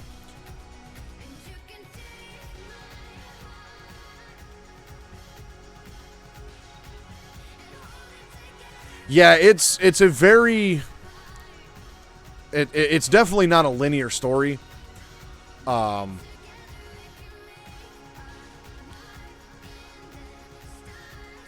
yeah, it's a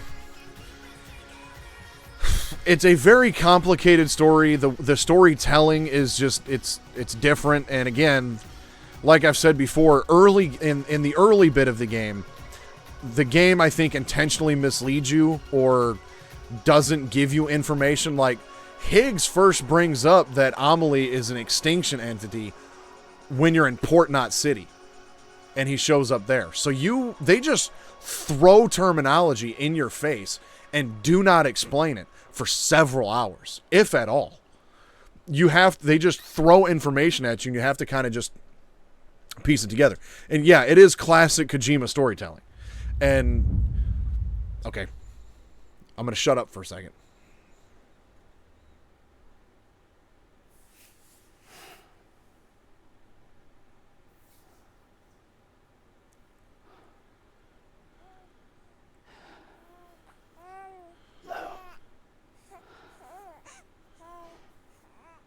Louise.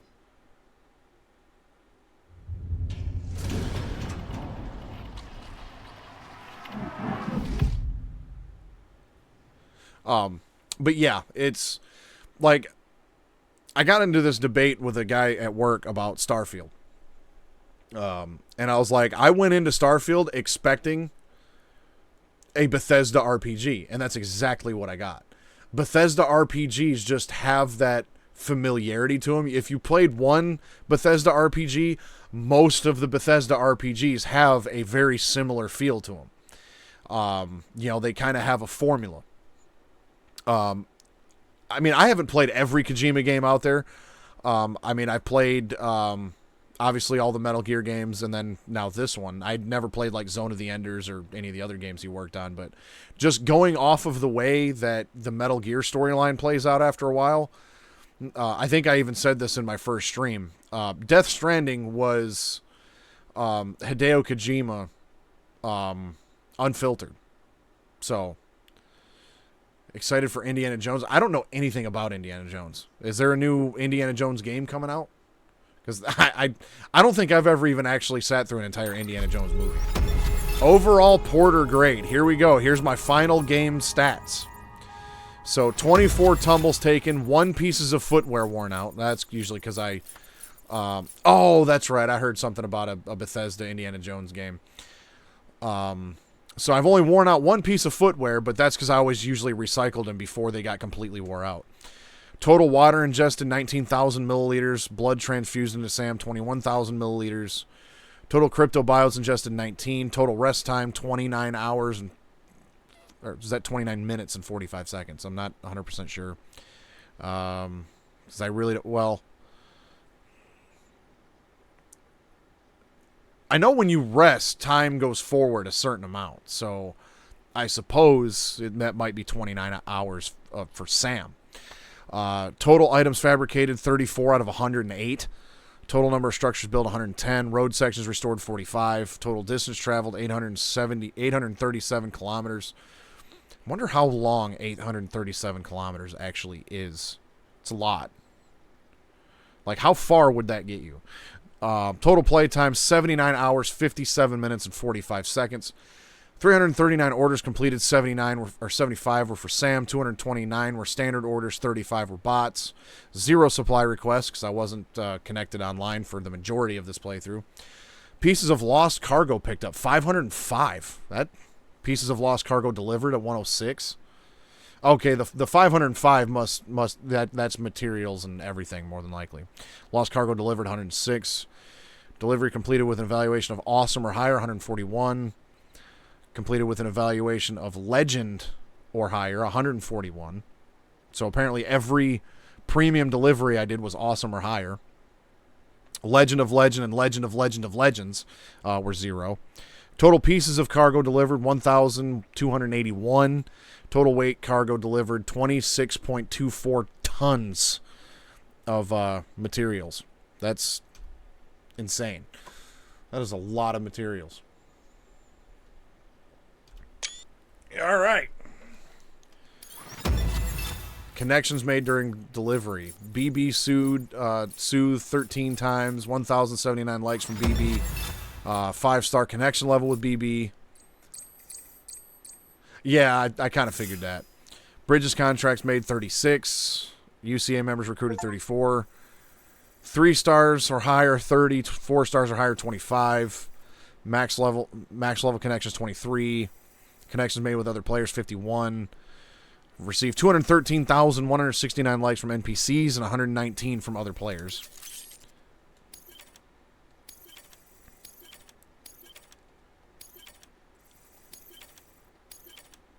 Journal number 24, 25, 26, and about Sam's return.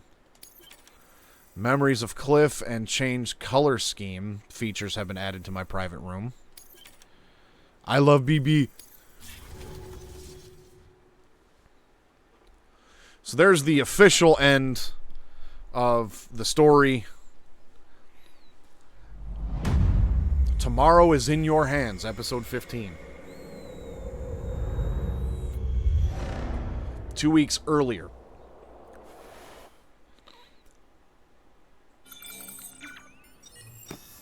So basically what happens here is the game kind of rewinds before the inauguration of the new president, which was revealed to be Die Hardman. Blood collection complete. Thank you for your generosity. So now you can just kind of free play, finish up deliveries, stuff like that. Look who's awake. Morning, Sam.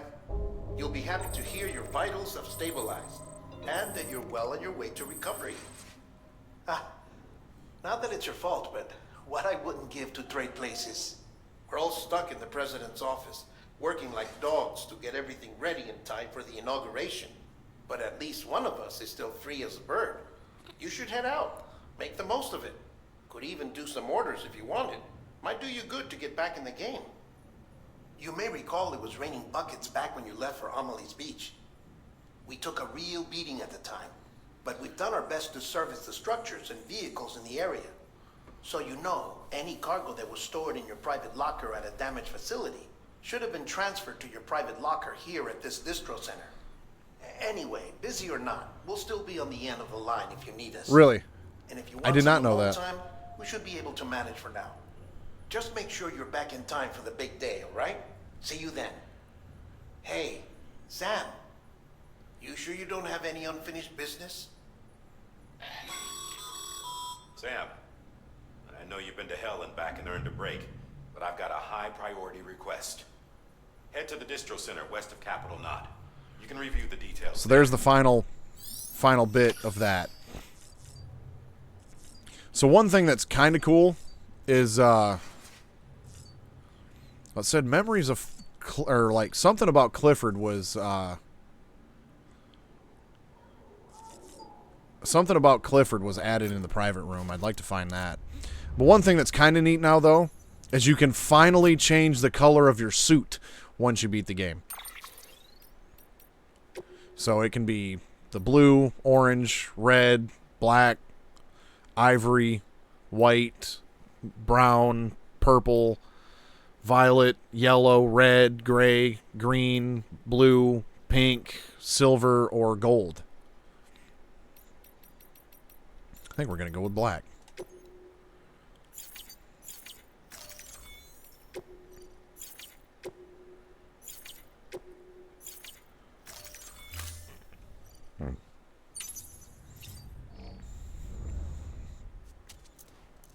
So yeah, now your suit color can be anything you want it to be. Well, I got a couple more journals, which I assume are part of Higgs' journal.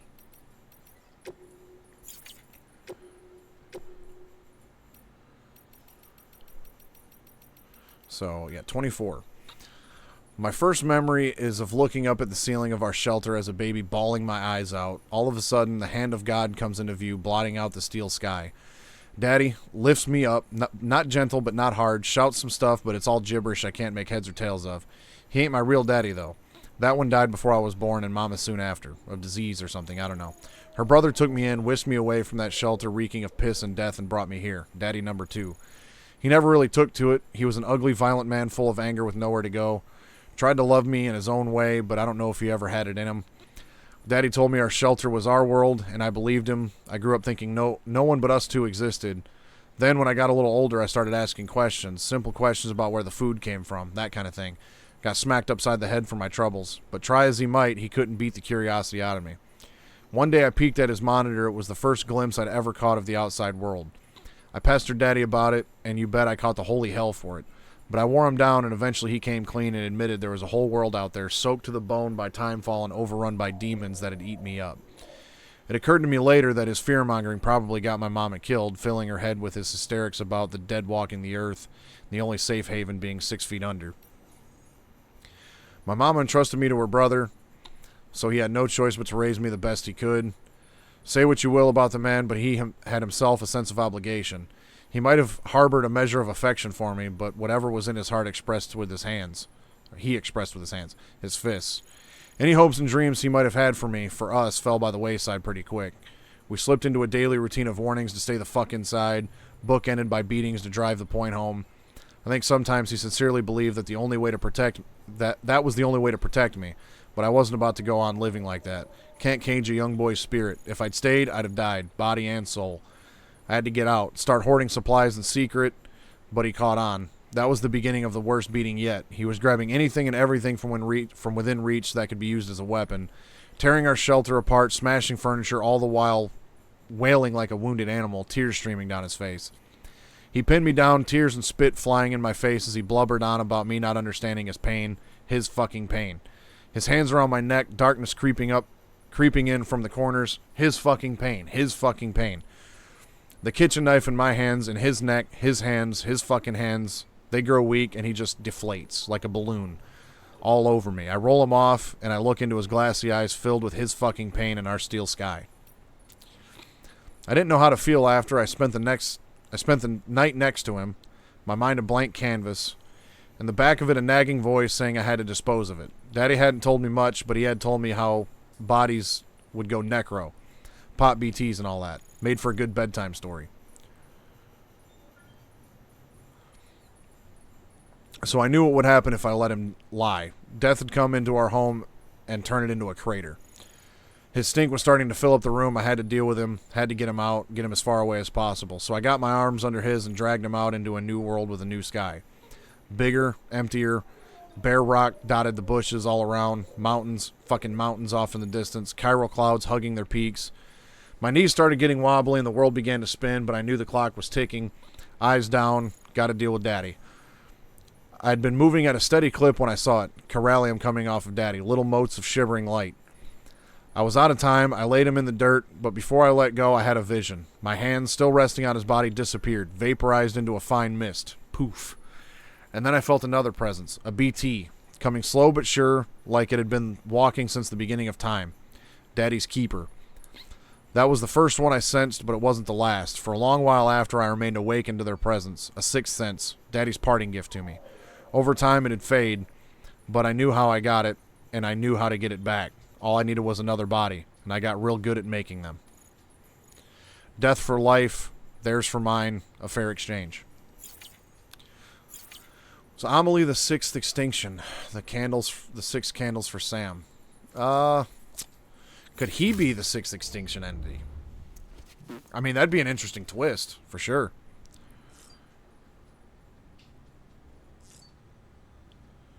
That wouldn't surprise me either.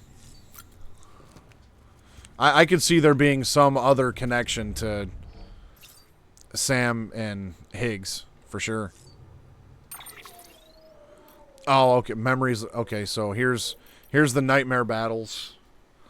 Nightmares of War, so we can go back to, like, any of the Port Knot City, Mama's Lab, which I never beat that one, Edge Knot City, Amelie's Beach, so I can, like, basically go back to any of these, like, boss fights. Nightmares of War, World War I, II, Vietnam. Memories of Cliff. Oh, okay, so these are all the, like, the cutscenes, basically.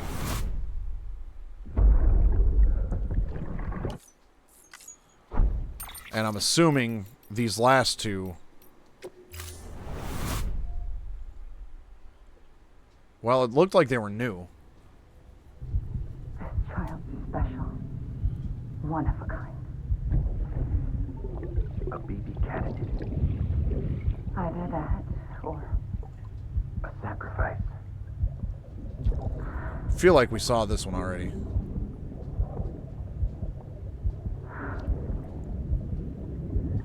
A foundation. Yep. So this was the last, like, 2 major, Cliff cutscenes that we saw. So it's cool you can go back and watch any of this stuff. Interesting that you get it from the little army men BTs. Okay, so let's head back to the... Sam, has your unread mail been Shut up. At least... So let's check out this fragile jump. Okay, so I'm still in Capital Knot City. So, is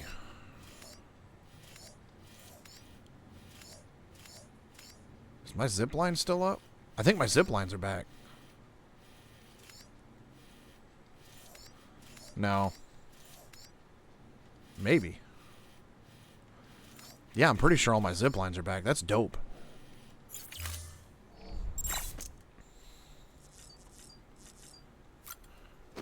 All right, let's head over to the distribution center.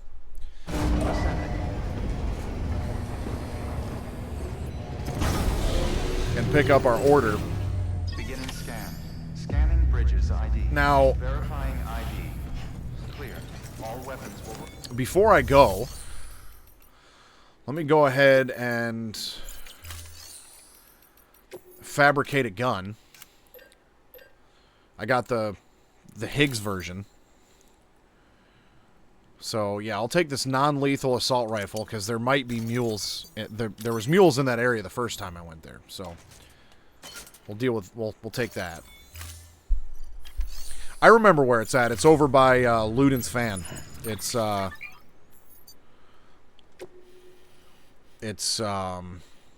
see, Luden's Fan's right there. So the factory is right in here. So looks like all my zip lines are back. They're all not doing the greatest in terms of durability, but I can still take said zip lines all the way there.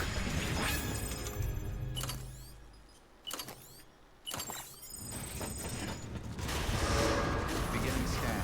Have a pleasant journey. Good morning, Sam. They just need to last a little longer, that's right.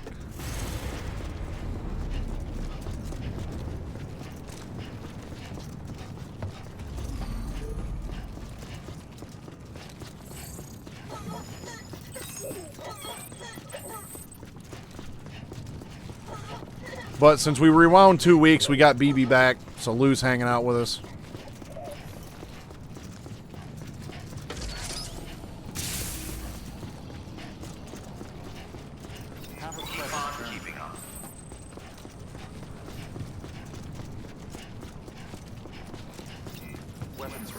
Oh, is that a cargo cannon? I think it is. Yeah. Yeah, I never got the chance to use one of those.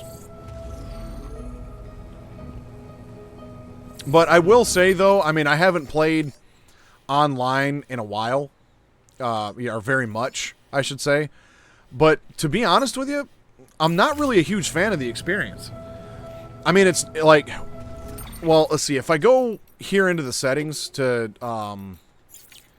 options, there's shared content, so share everything. If you want to undo all sharing, switch login upon launch off, then start a new game. So, I mean, basically at this point, if I were to turn the, like log out of the servers, anything that's already, I think, shown up in my game will still be there. But I do have the option to dismantle it. Now, if I put it to this, don't share structures, signs, or vehicles, I feel like doing this would still allow other people to contribute to the roads. I could be wrong on that. But I feel like that would be the best of both worlds. You'd be... Because there'd probably still be, like, lost cargo from other players. I feel like, theoretically, you'd be able to, still contribute to the roads and all that stuff together, but all of the structure, signs, and vehicles from other people wouldn't be there. But I've already got it set up this way, so I'm going to leave it that way. But if I ever do go back and play this game again, if the online servers are still a thing by that point, I might have to try that. That's also my guess, which in one aspect sucks, but there's too much shit for my liking at this point. You know what I'm saying? It's just like, if you just look right here, you got the cargo cannon, you've got a jump ramp, you've got a safe house, another timefall shelter, a ladder down here, a post box, another ladder. Well, these I think were already there. Another online safe house outside the incinerator. Like, why? It's just there's so much. And so, I mean, me personally, I would like the ability, to have people contribute to the roads, because there's such a massive undertaking to build. But I don't know. I don't need to see all of this. Like 2 bridges, three bridges right in this area. It's just a little excessive, in my opinion. I mean, I guess it. I mean, I can see how people would like it, right? I mean, there is a certain thing that is kind of fun to see what other people build, and also it'd be some of it extremely helpful. I mean, hell. Here I am talking shit, and, the weapons and stuff that I got, the vehicles that I got to get me from Port Knot City back to Capital Knot City in the last stream were instrumental in getting me there. So I can't really complain about it too hard, I guess.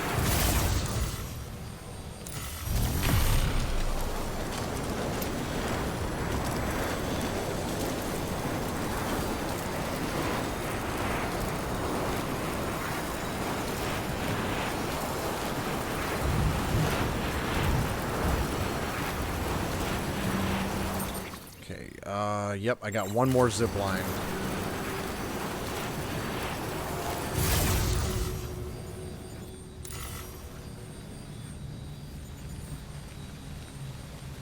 I mean, yeah, and that's fine.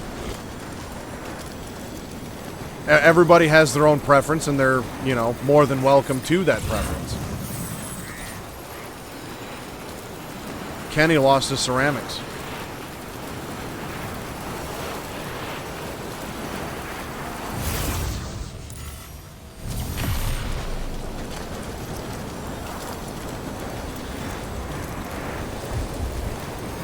There's just a little bit too much for my liking.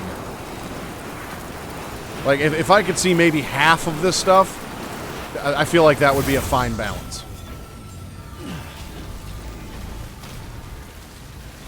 Beginning scan. Scanning bridges ID. Verifying ID. Clear. Weapons detected. Weapons restrictions lifted.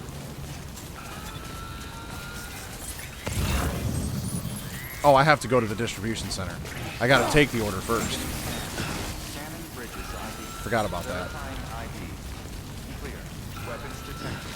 All weapons restrictions lifted. This is almost a Port Knot City thing all over again.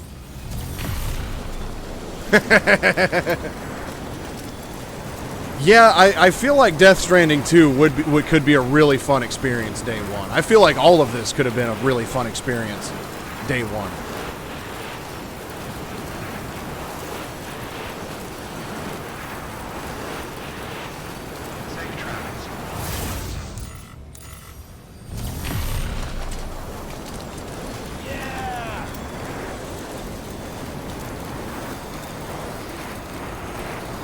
But once I do this, to close out this whole story, I am going to go back and watch the Death Stranding 2 trailer. I had every intention of finding the link and getting that all set up before I started the stream, and then I completely forgot about it. So I'll probably just go to YouTube and maybe go to like the official Konami page or something and find it there. Or not Konami, the Kojima page. This isn't a Konami game. I mean, yeah, theoretically, you know, all of this stuff is going to deteriorate at some point.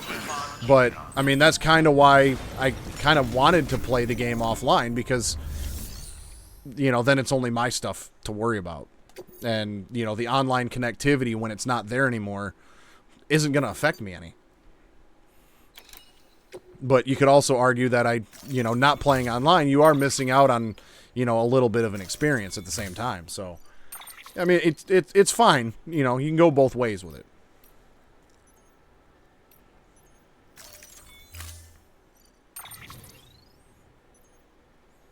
Oh, a data transfer unit. Let's just carry that on our back.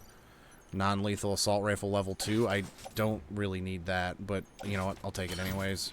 Riot shotgun. Smoke grenade. Damn, they're load stun bomb, blood bag. Damn, they're loading me up. Shit might get serious.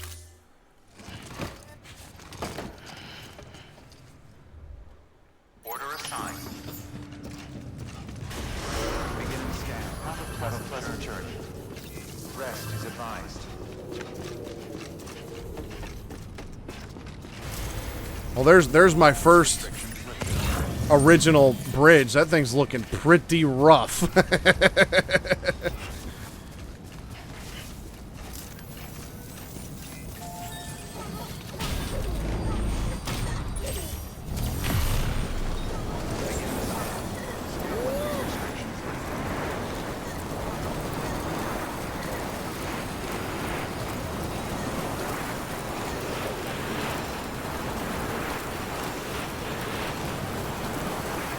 Zip lines are looking pretty rough too.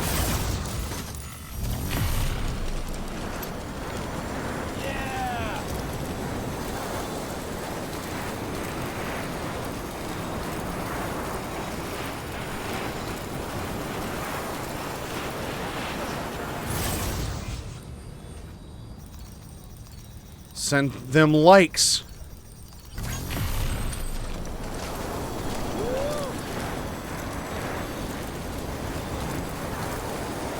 There's another random vehicle.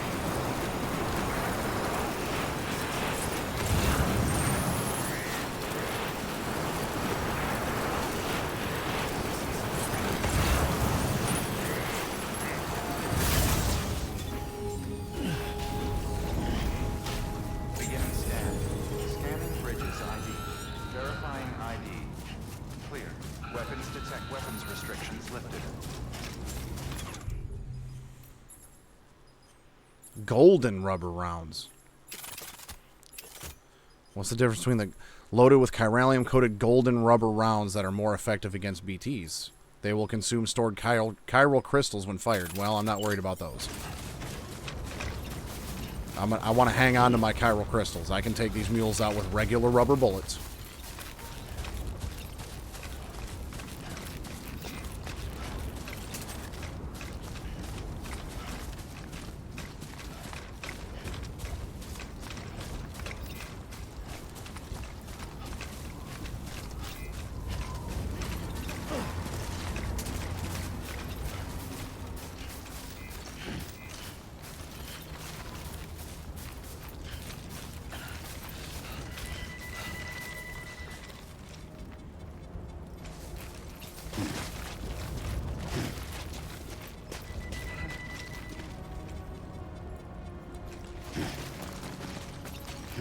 Well, I had a climbing rope over here, but I guess maybe it's up top.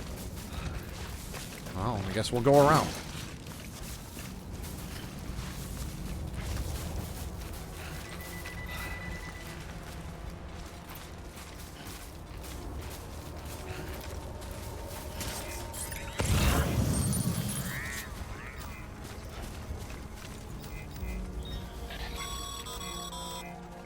Sam, all you need to do is get that transmitter to the terminal inside the factory.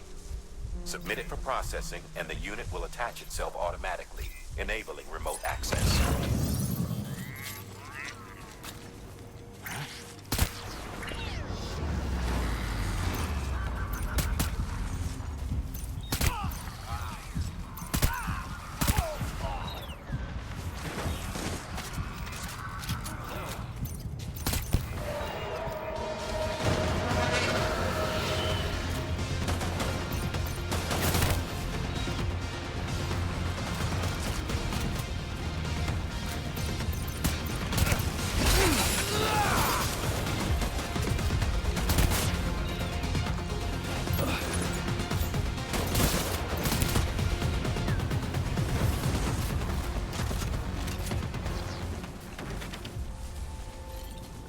Yeah, the rope's up top. That's helpful.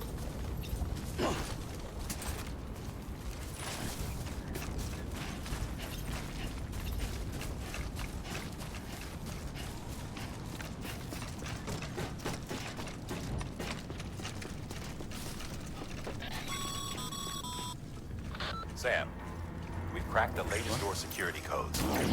You know the drill. Just look for a panel near the door like before.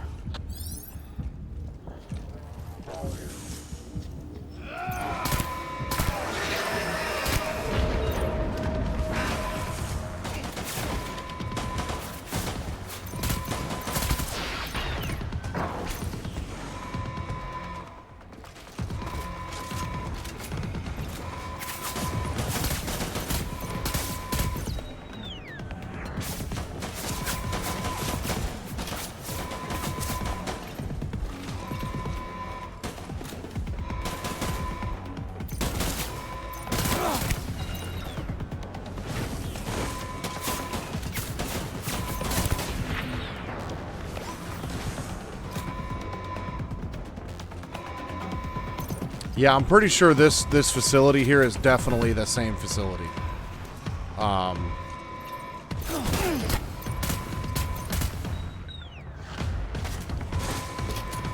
Because, like,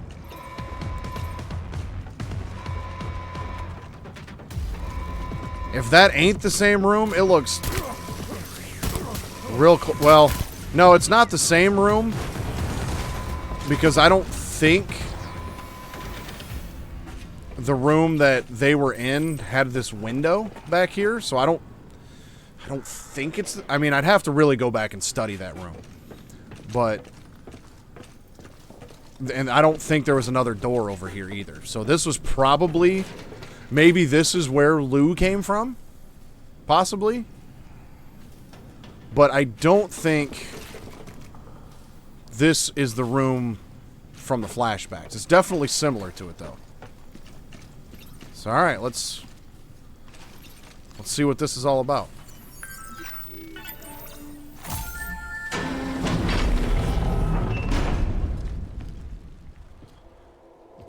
I mean, maybe this facility just had multiple rooms like that for that purpose. That's also a possibility.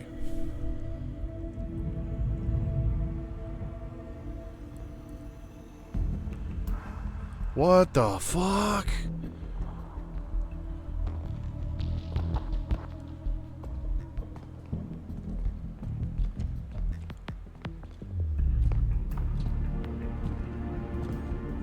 Is this where the terrorists were doing their, like, BB experiments? Or no, that was a cover story, wasn't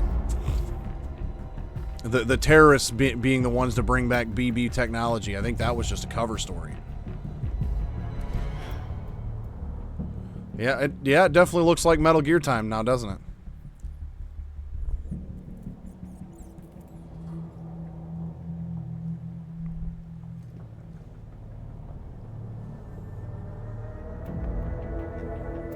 Oh, shit.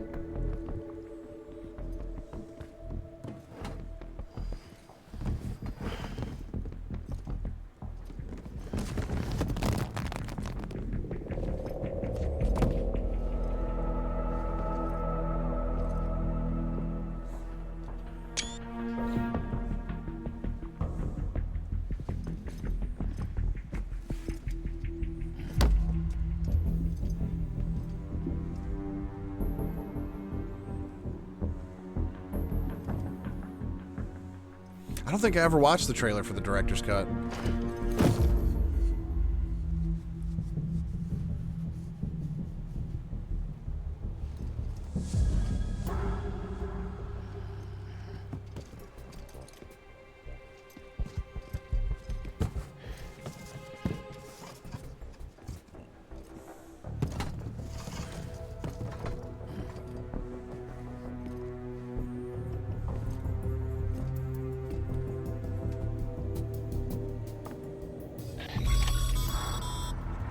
Sorry, Sam.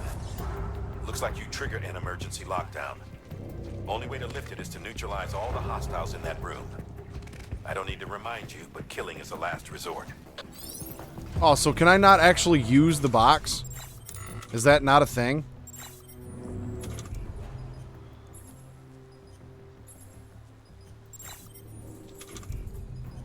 Yeah, I don't think it's actually going to let me use the box, but that's funny. Negative review on Steam. Can't use the box.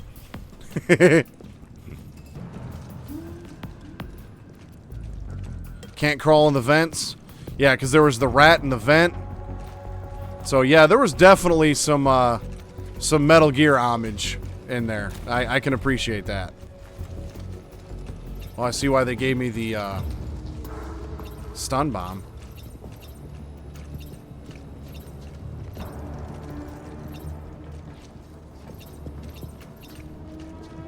Still funny though. I do appreciate that.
Oh, hey. How's it going, guy?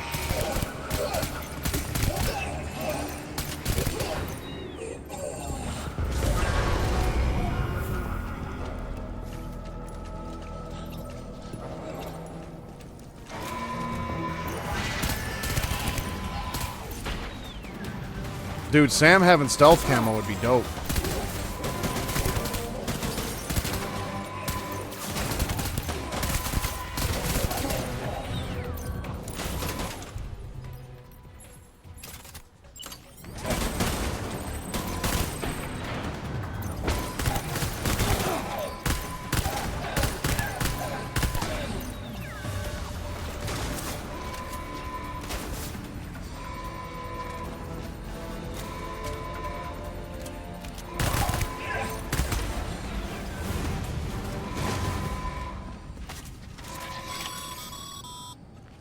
That's that, then.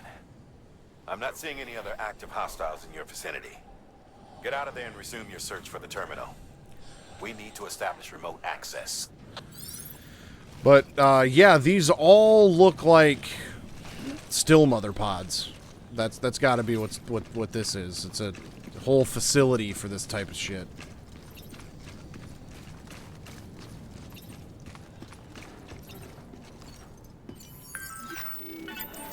Huh?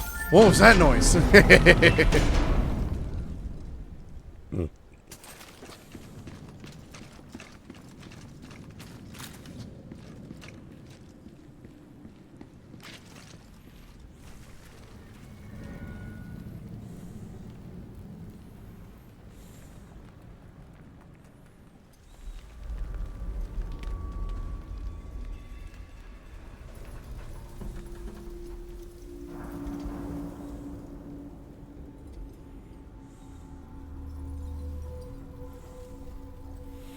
Yeah, this must have been a prototype BB facility or something.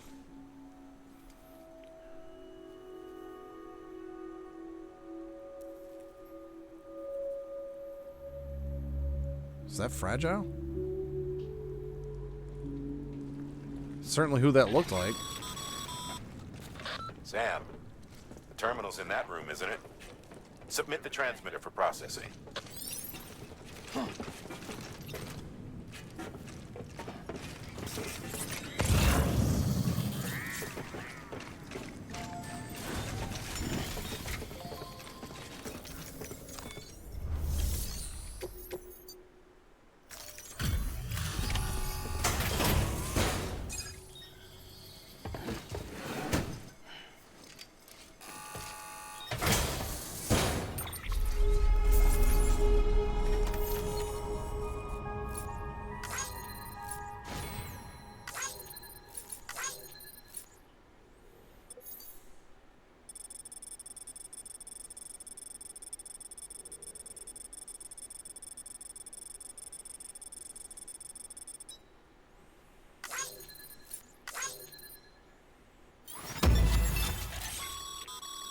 Great work, Sam. With the transmitter in place, we should be able to access and decrypt the remaining records. And now that the terminal is under our control, there's no need to worry about mules or anyone else stirring up trouble down there. We'll upload our findings to the data archive so you can review them later for yourself. Again, great work. Wood grain, iridescent, check, stickers, and leather. That's neat.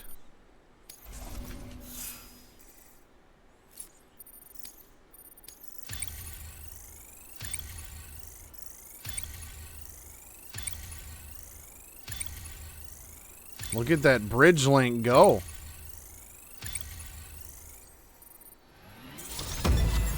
Damn! You've retrieved Bridge Link Grade 10. You can now make strand contracts with other players. You can now make upgrade cooperation requests in order to ask other players to contribute materials to your structures. That would have helped a long time ago for roads. The period for which you can send likes has been increased to 5 seconds. All right.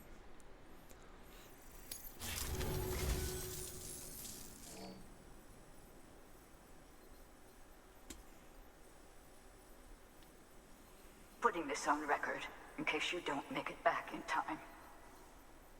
I'm sorry. I couldn't keep my promise.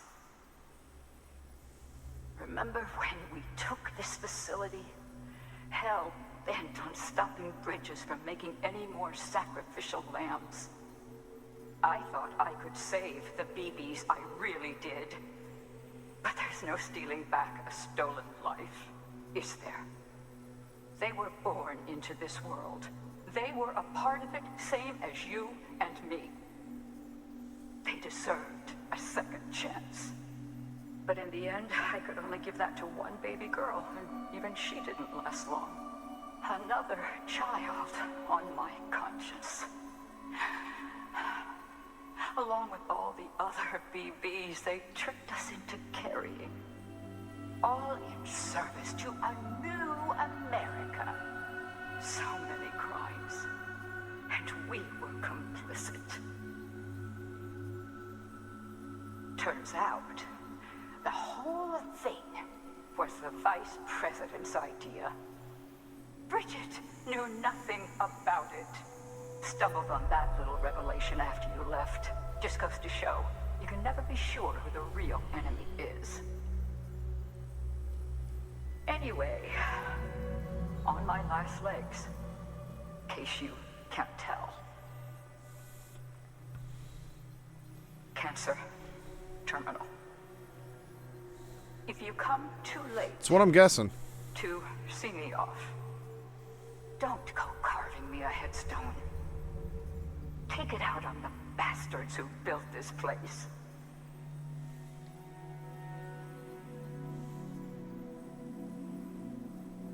That looks like the... I need you to deliver a message to the best and most fragile part of me that I pray lives on. I'm sorry. I did everything I could, and it wasn't enough. But I had to try, even if it meant leaving you, even if it meant robbing you of the mother you deserved.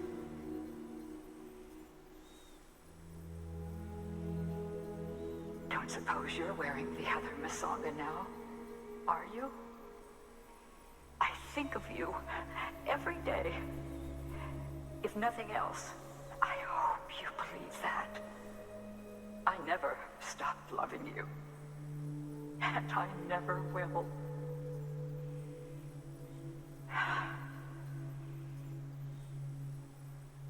Bridges wants to build a new America on the bodies of murdered children. I left my family behind to gather men and women like you, to mold you into the soldiers I needed to stop them. Peter, you and my girl can lead the way. You can make a better world together. You can do it. You're a fighter, and a damn good one at that. I should know. Trust in each other. Trust in your methods. Trust in your vision of America. And please, keep my little girl close. Keep my fragile safe. It's only right. You're like a son to me, which makes you her brother.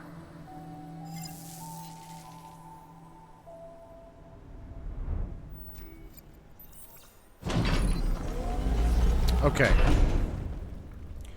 So this message was clearly intended for a guy named Peter, which is what I'm assuming. Okay? Now, Sam, you can now submit upgrade requests for structures. If there's one you use a lot, you should definitely consider it. now I can't look at the map. But yeah, I'm assuming that Peter Englert, because we found out that Peter Englert was really Higgs. So, is Higgs his real name, or is it Peter Englert his real name? But either way, we know Higgs and Fragile had a partnership early on. So, I think it's safe to assume that that is Fragile's mother, because it definitely looks over here like that is a picture of Fragile. And that... I wonder if that's Higgs right there. I mean, they weren't biological siblings, so maybe it went there.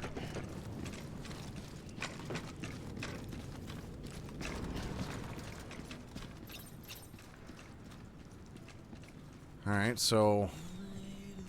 what do we got in here now? That's possible, too, because it looked like... we go back here real quick. Because this picture here definitely looks like her mother. So that, I suppose... I mean, she looks quite older.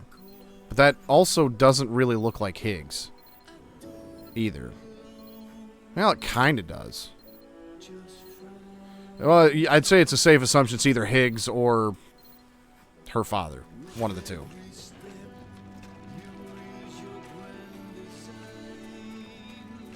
He looks like a much smaller dickhead in that picture, so that might be why he doesn't look like Higgs. Or, rather, a lot like Higgs. Oh, does this ladder just take us back up? What a thrill!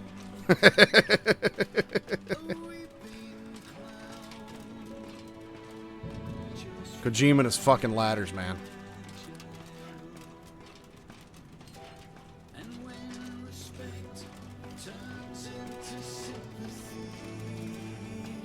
If only it was like 10 times taller, right?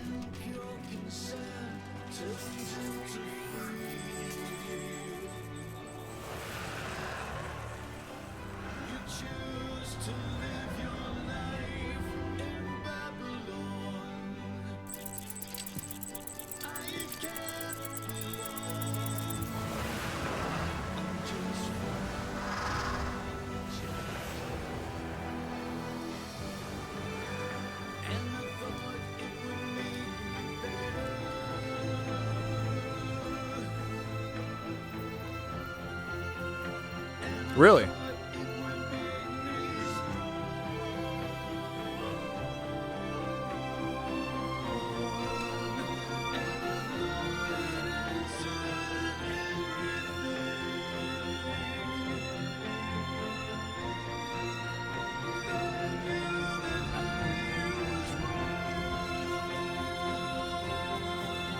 I wonder if it'd be possible to find this before going up the ladder. Because it's...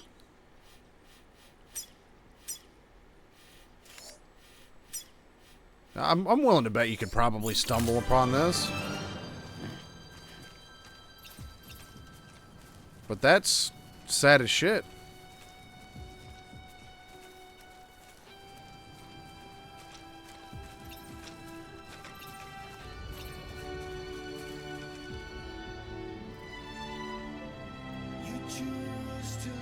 It's a hell of a view, though. My guess would be probably maybe failed BBs or the still mothers. As they all say the same thing. They all say, in loving memory of my beloved daughter or my beloved son. So I would assume these would be probably BBs that didn't survive.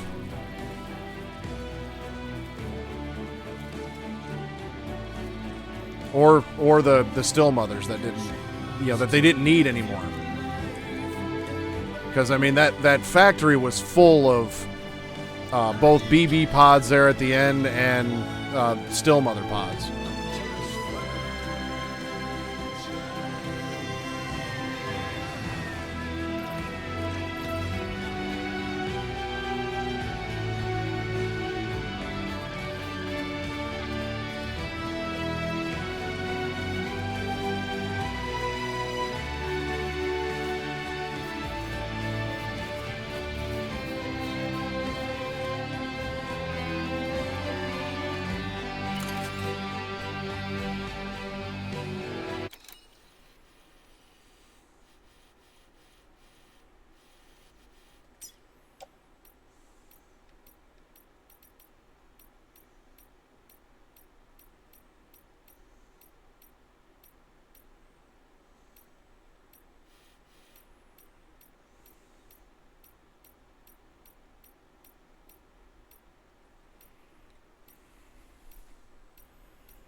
I think they all say that.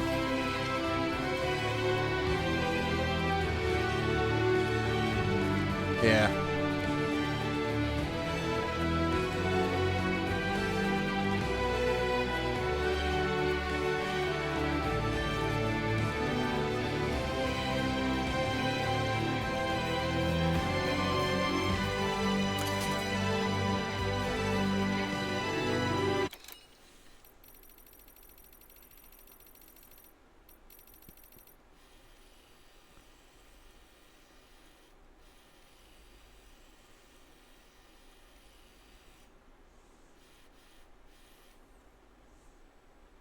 I never played that.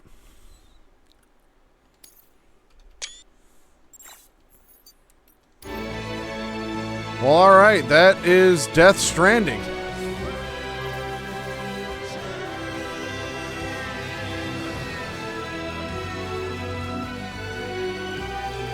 Real quick, let me go to the data.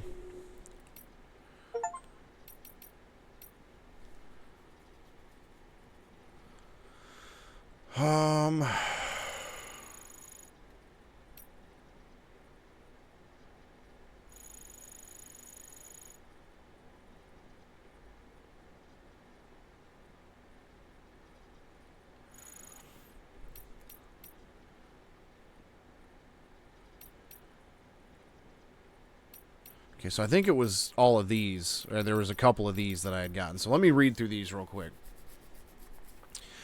I hope you'll get the chance to read this one day. Picturing you doing just that as I write helps me get my thoughts in order. I want to tell you about your mother. We used to work together way back before you were born. That's how we met, on the road, making deliveries to try and get America back on her feet. She was from a military family raised by parents who taught her to take care of others.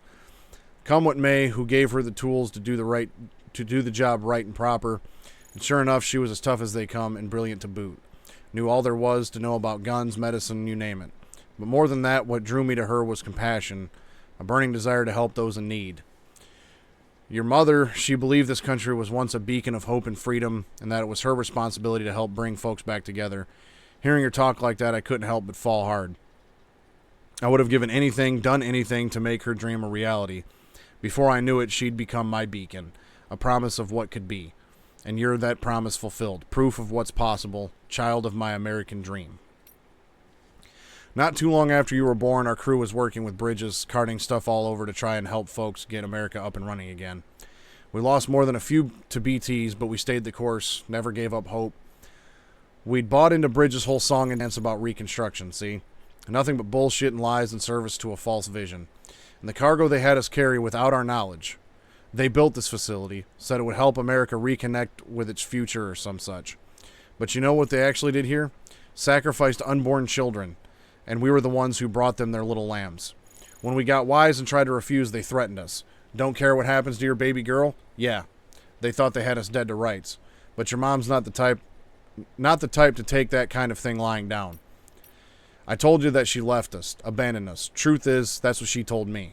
But she lied to keep us safe. She went underground to put together a new crew to protect you and realize her hopes for an America. Traveled all over the country recruiting and training porters so they could hold their own against Bridges when the time came. Can't do a thing like that without attracting attention, so she took another name, Coffin. Bit dark and scary, you might think, but remember what a coffin's for, preserving that which was most important to us, the precious, the fleeting, the fragile. So and then here is memo number 1, a call to arms. We're not done yet, hardly even started, and far from finished. They think they got away with it, covered up their tracks and took us out for good measure. No one knows and no one ever will. That's what they believe. We're still here. Still remember. And we still have the stomach for it, don't we? I know I do. And I think you do too. So stand with me and fight. We'll destroy that fake future Bridges is building for us and reclaim what's rightfully ours. I'm sorry. 5 years isn't enough time to get your bearings, much less live a life. You were the only one I could save. Could only dig graves for the others. And then for you. In the end, dig and grieve and try to make amends. All that's left to me is her, my daughter, my sole remaining glimmer of hope. Our future may be broken, but it's not beyond repair. Futures are fragile things, but my daughter's made of stronger stuff. She has what it takes to pick up the pieces and put them back together again. I hope, I pray. This used to be a Bridges factory right up till we stormed the place. Those Bridges fuckers showed their true colors that day, let me tell you. It was a brutal battle, but once they understood we weren't backing down, they got desperate and demoed the place.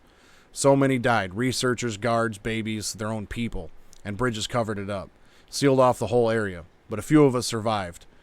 Hidden beneath the rubble, this region's thick with chiralium. Most everyone's gone gestalt.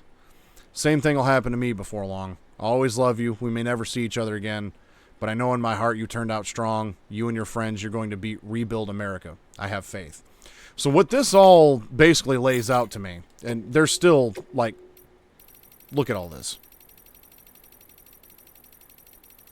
There's so much of it. But basically what this tells me is that, like, I don't know if it, because in this area it's mainly mules, right? And then in the central region, once you get over to the western edge of the central region, you actually get, like, terrorist cells. So basically what this tells me is that, kind of like with MGS, well, the entire series, but with, like, MGS4, you can kind of, and also MGS2, you can make the case that, like, Ocelot wasn't necessarily a bad guy. You know, a lot of people are like, you know, Solidus was really the good guy trying to take out the Patriots. Is Bridges just the Patriots of Death Stranding? You know, and this resistance that we just now found out about, you know, were they really the good guys? You know, that's an interesting way to look at it.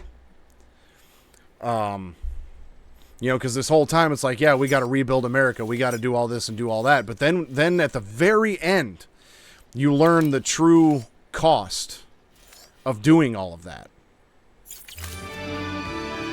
And I don't know anybody that could, you know, actually get behind that. So it's almost like they're now painting the, you know, Bridges as the bad guys now.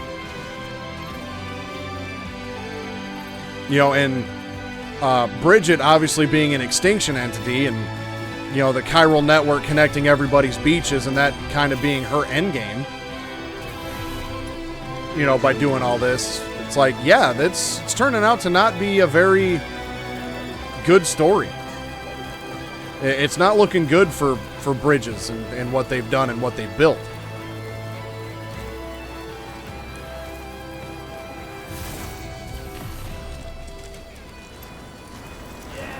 So what I'm gonna do now, who would be Zero? It's a good question.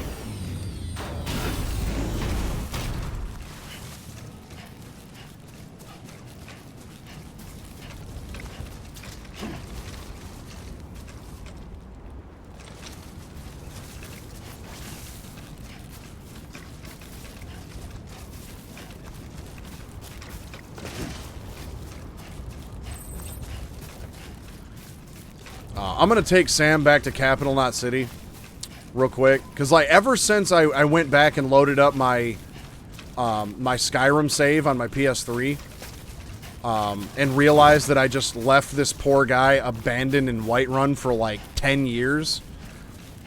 All of a sudden now, when I play games, when I'm, like, done with them, I feel a need to, like, not just leave them out in the open somewhere.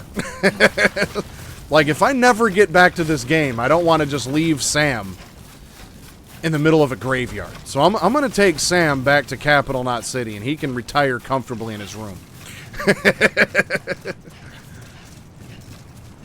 So as soon as I get there, I'll make my final save, and then I'll check, and then we can check out the Death Stranding 2 trailer before I cut it off for the night.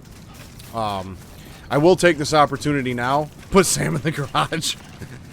I will take this opportunity now to talk about what's coming up next. First off, tomorrow night, we've got the Grim Gamer. He's going to be... It's looking possible that tomorrow will be the end of the Resistance saga and the end of Resistance 3. The goal was to do that on Tuesday, and, well, sometimes you don't quite meet those goals, and that's perfectly okay. What's not okay is giving up, and Grim's not doing that. Grim is forging on. Grim's going to see this through to the end, and I'm going to be right there with him. And I hope you will be too.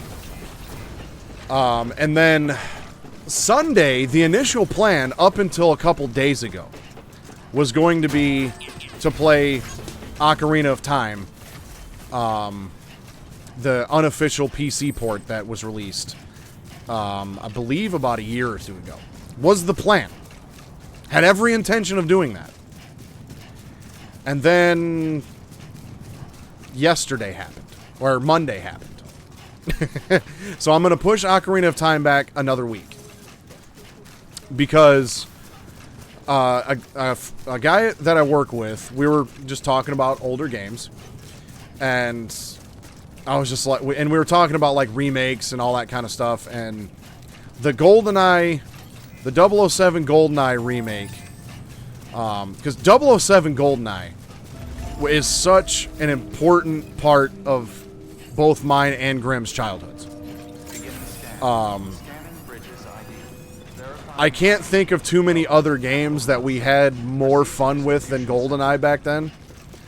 That game was fantastic, and the game itself actually introduced us to the James Bond film franchise. And so the first James Bond film we ever watched was GoldenEye, and that movie was also fantastic. Now, I played the demo.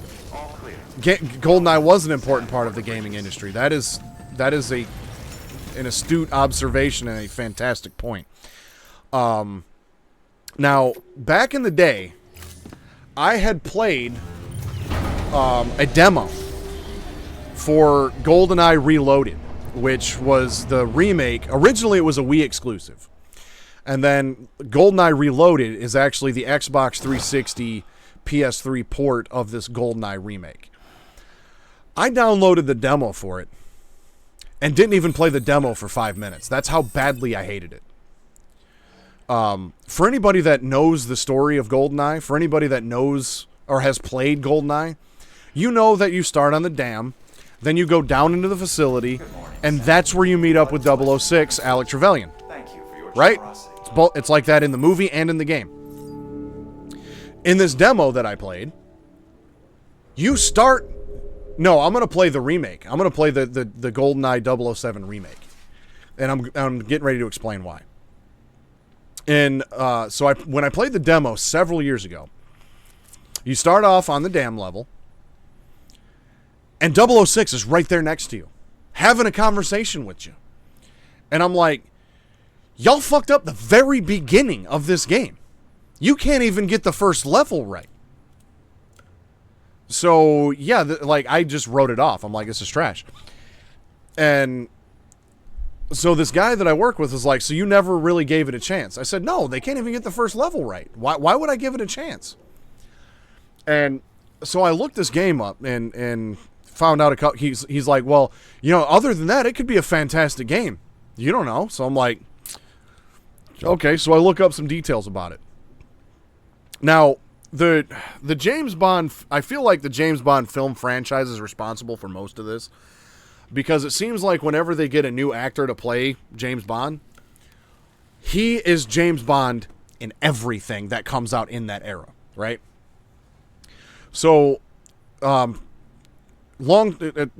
answer, but the GoldenEye movie and game both start in 1986, and then fast forward 9 years, and the rest of the story plays out in 1995. The remake, they completely rewrote the story for this GoldenEye remake.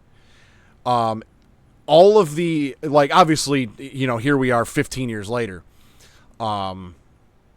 So, like, none of the original voice actors, you know, or actors would probably be willing to do voice acting, motion capture for something, you know, they did 15 years ago. So, like, all of the main characters are recast. They don't look anything like them. Pierce Brosnan is not James Bond in this GoldenEye remake. It's Daniel Craig. And so what they did was they rewrote the entire GoldenEye story to fit in between Quantum of Solace and Skyfall, the second and third Daniel Craig James Bond movies. So They don't even have the year right. They don't have the timeline right. They tried to rewrite GoldenEye. How in the fuck are you going to take one of the best N64 games and arguably the best James Bond film plot and rewrite this shit? And it sounds like a fucking train wreck. And it sounds like such a train wreck that I have to experience it. Now, one of the things that I kind of do when I decide to stream a game is I go to this website called howlongtobeat.com just to kind of get an idea of how long it would take me to stream this particular game that I want to do, just as a general idea. And howlongtobeat.com has been pretty on the ball. So I guess just for context here, we'll go to howlongtobeat.com and we'll look at Death Stranding, okay? This, I just put roughly 80 to 83 hours into this game. Now, my very first playthrough was 56 hours. And according to that, that's 40 and a half hours. According to How Long to Beat, it's 40 and a half hours. So I'm a little off the mark on that one. But there's been several games that I played that have been pretty much, close to the hour on how long they've taken me to beat in regards to what is on that website. And according to the website, it says the N64 version is about 8 hours, and the PS3 version, the remake, is about 6.5 hours. So I'm expecting to get through this game in 2 streams. That's going to be the goal anyway. So the plan is on Sunday to play this bullshit 007 GoldenEye remake, finish it up Wednesday, and then the following Sunday. So I guess let's go with let's get dates here. So. August 25th will be the first part of GoldenEye. The 28th will be the second part of GoldenEye, and then likely the September 1st, I'll be starting Ocarina of Time. Yeah, I mean, like, the first time I played through it, I kind of just stuck to the main story. I mean, I did deviate a little bit, trying to unlock some more, tech and weapons and things like that, and kind of explore it a little bit. I didn't stream my first playthrough. And this one, obviously, I spent... Oh, shit. Let's head over to YouTube. Let's see. Part 5.1 was 4.5 hours. So if I add up all of just the road building and stuff that I did, let's see. That's 4.5. That's 6, 10, 14... might as well just round that up, say 18. I spent 20 hours just on road building and zipline networks. 20 hours. Just grinding out materials and things like that to build those damn roads. So you take 20 hours off of this playthrough, and it was right around 80, I think, when I got my score screen. So... that's about 60 hours, and according to How Long to Beat, yeah, it's 40 and a half hours. Main plus extra says 60 hours. So I guess if you were to just stick to the main story and do only the main story missions and that's it, I think 40 and a half hours is fair for that. But anyway, full disclaimer, I am going into this GoldenEye remake with every intention to tear it to fucking shreds. I am going into this game expecting to hate it, wanting to hate it, and I feel like it's going to be a good time to just nitpick this thing apart so I can make the longest negative review on Steam I've ever written. Anyways, Grim, Evolving Fetus, I appreciate you guys stopping by and hanging out for the conclusion of this game. I will be in the Grim Gamers chat tomorrow night for the conclusion of Resistance 3. Grim, I definitely... Oh, yes! Thank you! Almost forgot that shit. Man, I'm just not with it today, am I? Fucking shit. Death Stranding 2. Okay, so here's the State of Play announced trailer that's published by PlayStation. There's a 13-minute gameplay trailer. I haven't seen that one yet.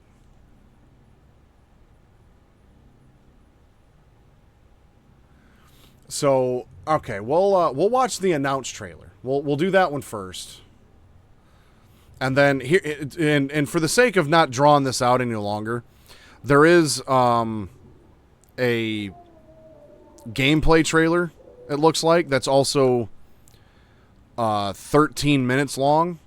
And maybe I'll post that in the Discord, because that looks interesting as well. Yeah, here's the official 4K trailer from the Game Awards. That's only 4 minutes.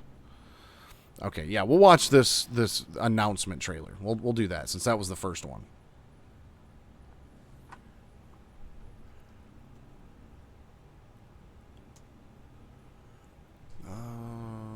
We'll do window capture.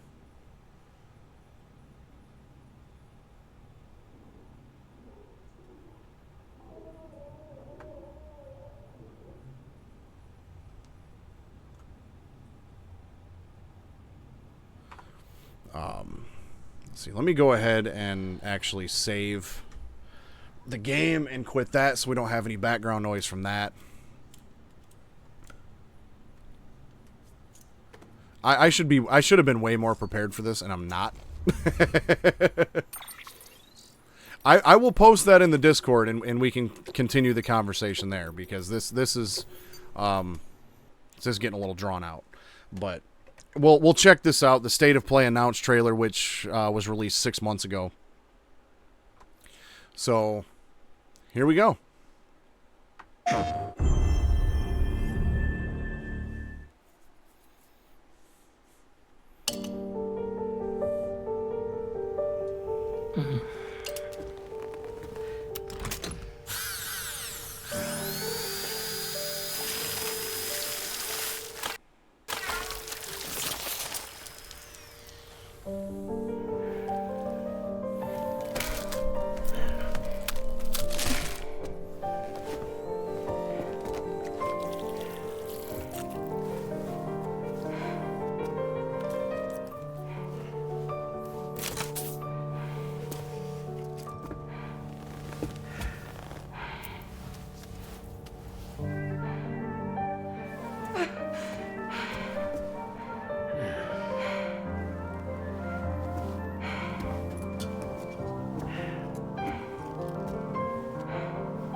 That doesn't look like Metal Gear Rex's head.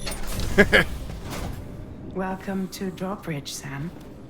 And to the G8V Magellan, our mobile base of operations. Come on, I'll help you get your bearings. This is the ship's armory. Here you can check your weapons and put them through their paces.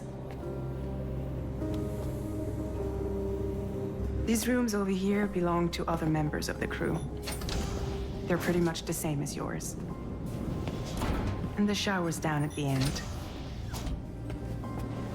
This is one hell of a ship you got here. Courtesy of the UCA, I'm guessing. No. As I told you, Drawbridge is a civilian outfit. But we do have a generous patron with access to plenty of capital and tech. Sounds like a UCA big shot. Don't ask me. We've never met face to face. They value their privacy. Seriously? No better than to believe that bullshit. It's the same deal as America. The people here are all spread out, cut off from one another. We want you to help us bring the world together. Sam, would you mind if I joined you? Humor him. His knowledge and experience will probably come in handy down the road. Yes. Really, Sam? Your buttocks? What about shotgun? I prefer the driver's seat. Sam, do you read me? You'll first need to access the Mexico side plate gate terminal. After we've confirmed network coverage, we can take the DHV Magellan and regroup at your position. The problem is, not everybody wants to be part of the UCA. That's not the plan, Sam. The UCA isn't looking to expand its borders. Just like with Mexico, they want to bring new regions into the network. Anyway, the DHV Magellan's here to back you up. As always, you'll be the one leading the way to expand the network. What's your role in all this? You're the commander, huh? That's right. These days I'm fragile in name only. You brought America together. Helped it be reborn as the UCA.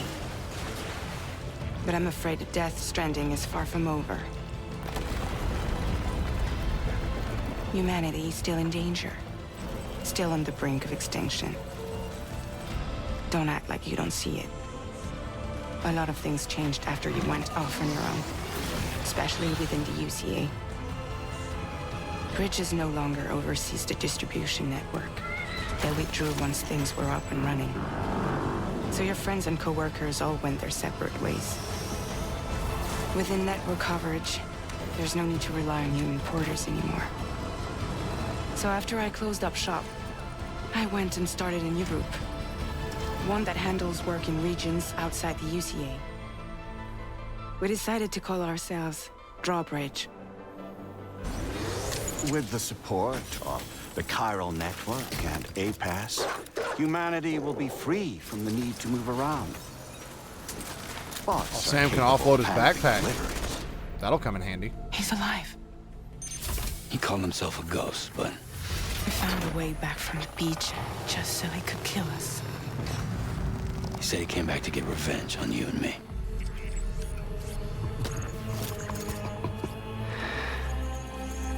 Hey, brother.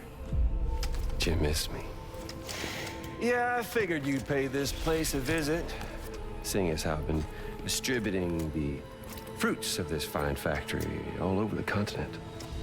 Some guns and violence, the whole damn world could be yours. Same as it ever was. Oh. Looks like you decided to trade in that rope for a stick this go-round. Well, I suppose even a porter has to pull the trigger from time to time. Oh, what about you? Hey, buddy. Are you just another soulless little husk, huh? Let go of me! Oh. Pathetic guitarist, where's the rest of your band?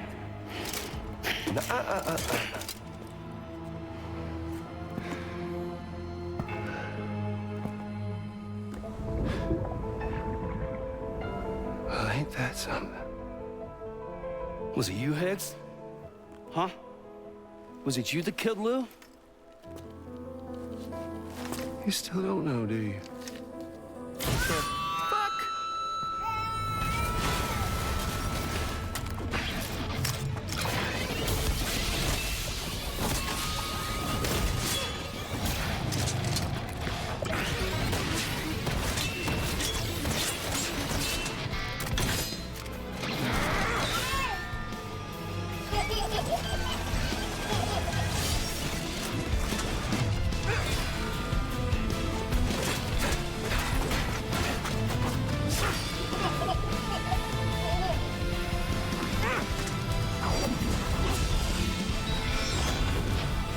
Power slide! Something he said. You don't know a goddamn thing about Lou. All right, Sam. Let's see what we can find on Lou. If you want answers, you're gonna have to find them yourself. But the ones you do find, well, that pain you nurse will only get worse. Sam the man in the dark about everything. BB. Don't forget, coming on this expedition was meant to help you find the strength to carry on. And you have. We all know you've got this. Now it's time to finish the journey, Sam. Please understand, Sam.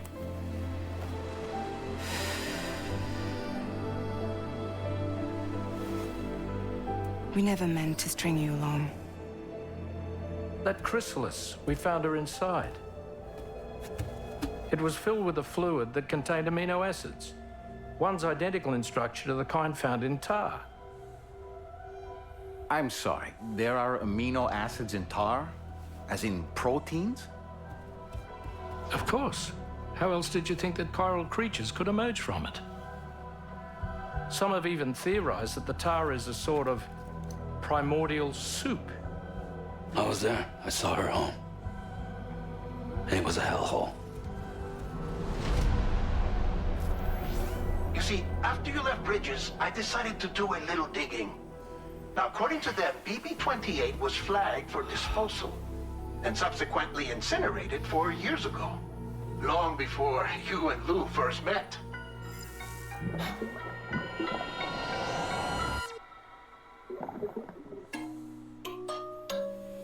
Yeah, this shit I feel like is going to go even more off the rails. And, well, I watched the trailer before I finished up the, You know it's a Kojima trailer when you see little... I watched the trailer before I finished up the game, so I was fairly confused as to why they were talking to Higgs. I'm like, how are they going to write him back in the story? But I completely forgot that Fragile had said, you know, she couldn't pull the trigger. So because Fragile couldn't pull the trigger on Higgs, somehow he finds a way to come back from the beach and fuck with us some more. So we got that asshole to look forward to. And apparently, he's a guitar player now. It's like, I feel like this is Devil May Cry 3 all over again with that shit. But anyway, I will post this other trailer that I found in the Discord so we can all check that out on our own time. Yeah, he did call Sam brother. Now that could be, I mean, we can speculate all day long, I suppose, but you know, it's like is he saying hey brother just as like hey bro, you know, is it like that, or is it like brother, you know, like Liquid Snake did back in MGS1?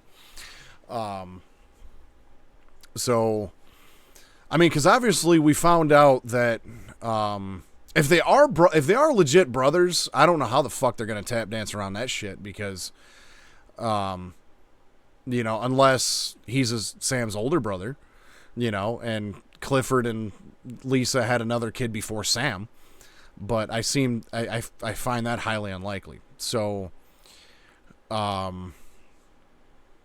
yeah, it's, one can only speculate on that one, I guess. But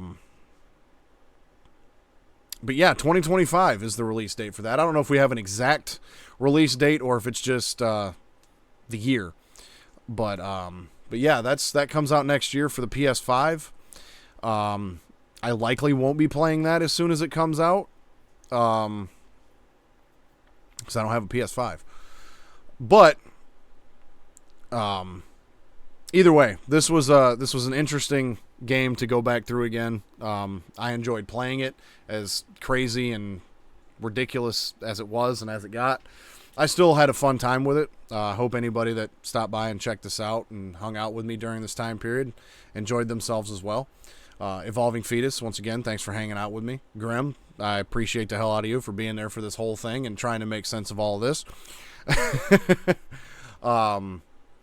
And if you have any questions or would like to discuss this game at length, and Evolving Fetus, he actually posted a video in the Discord the other day that I'm going to go back and watch here at some point. It's like a complete philosophical analysis of Death Stranding 1. So I look forward to checking that out, because there's a lot of symbology and philosophical shit that goes into kind of all of Kojima's games, really, but this one had a lot of it.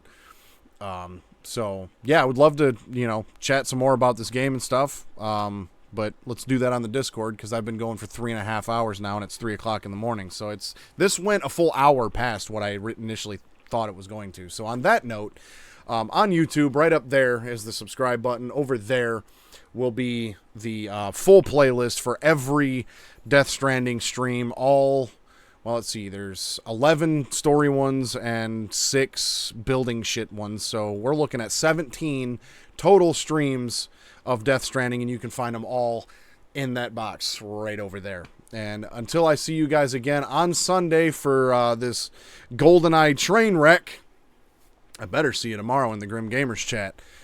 Until then, stay suave. Have a good night, everybody. Appreciate the hell out of you.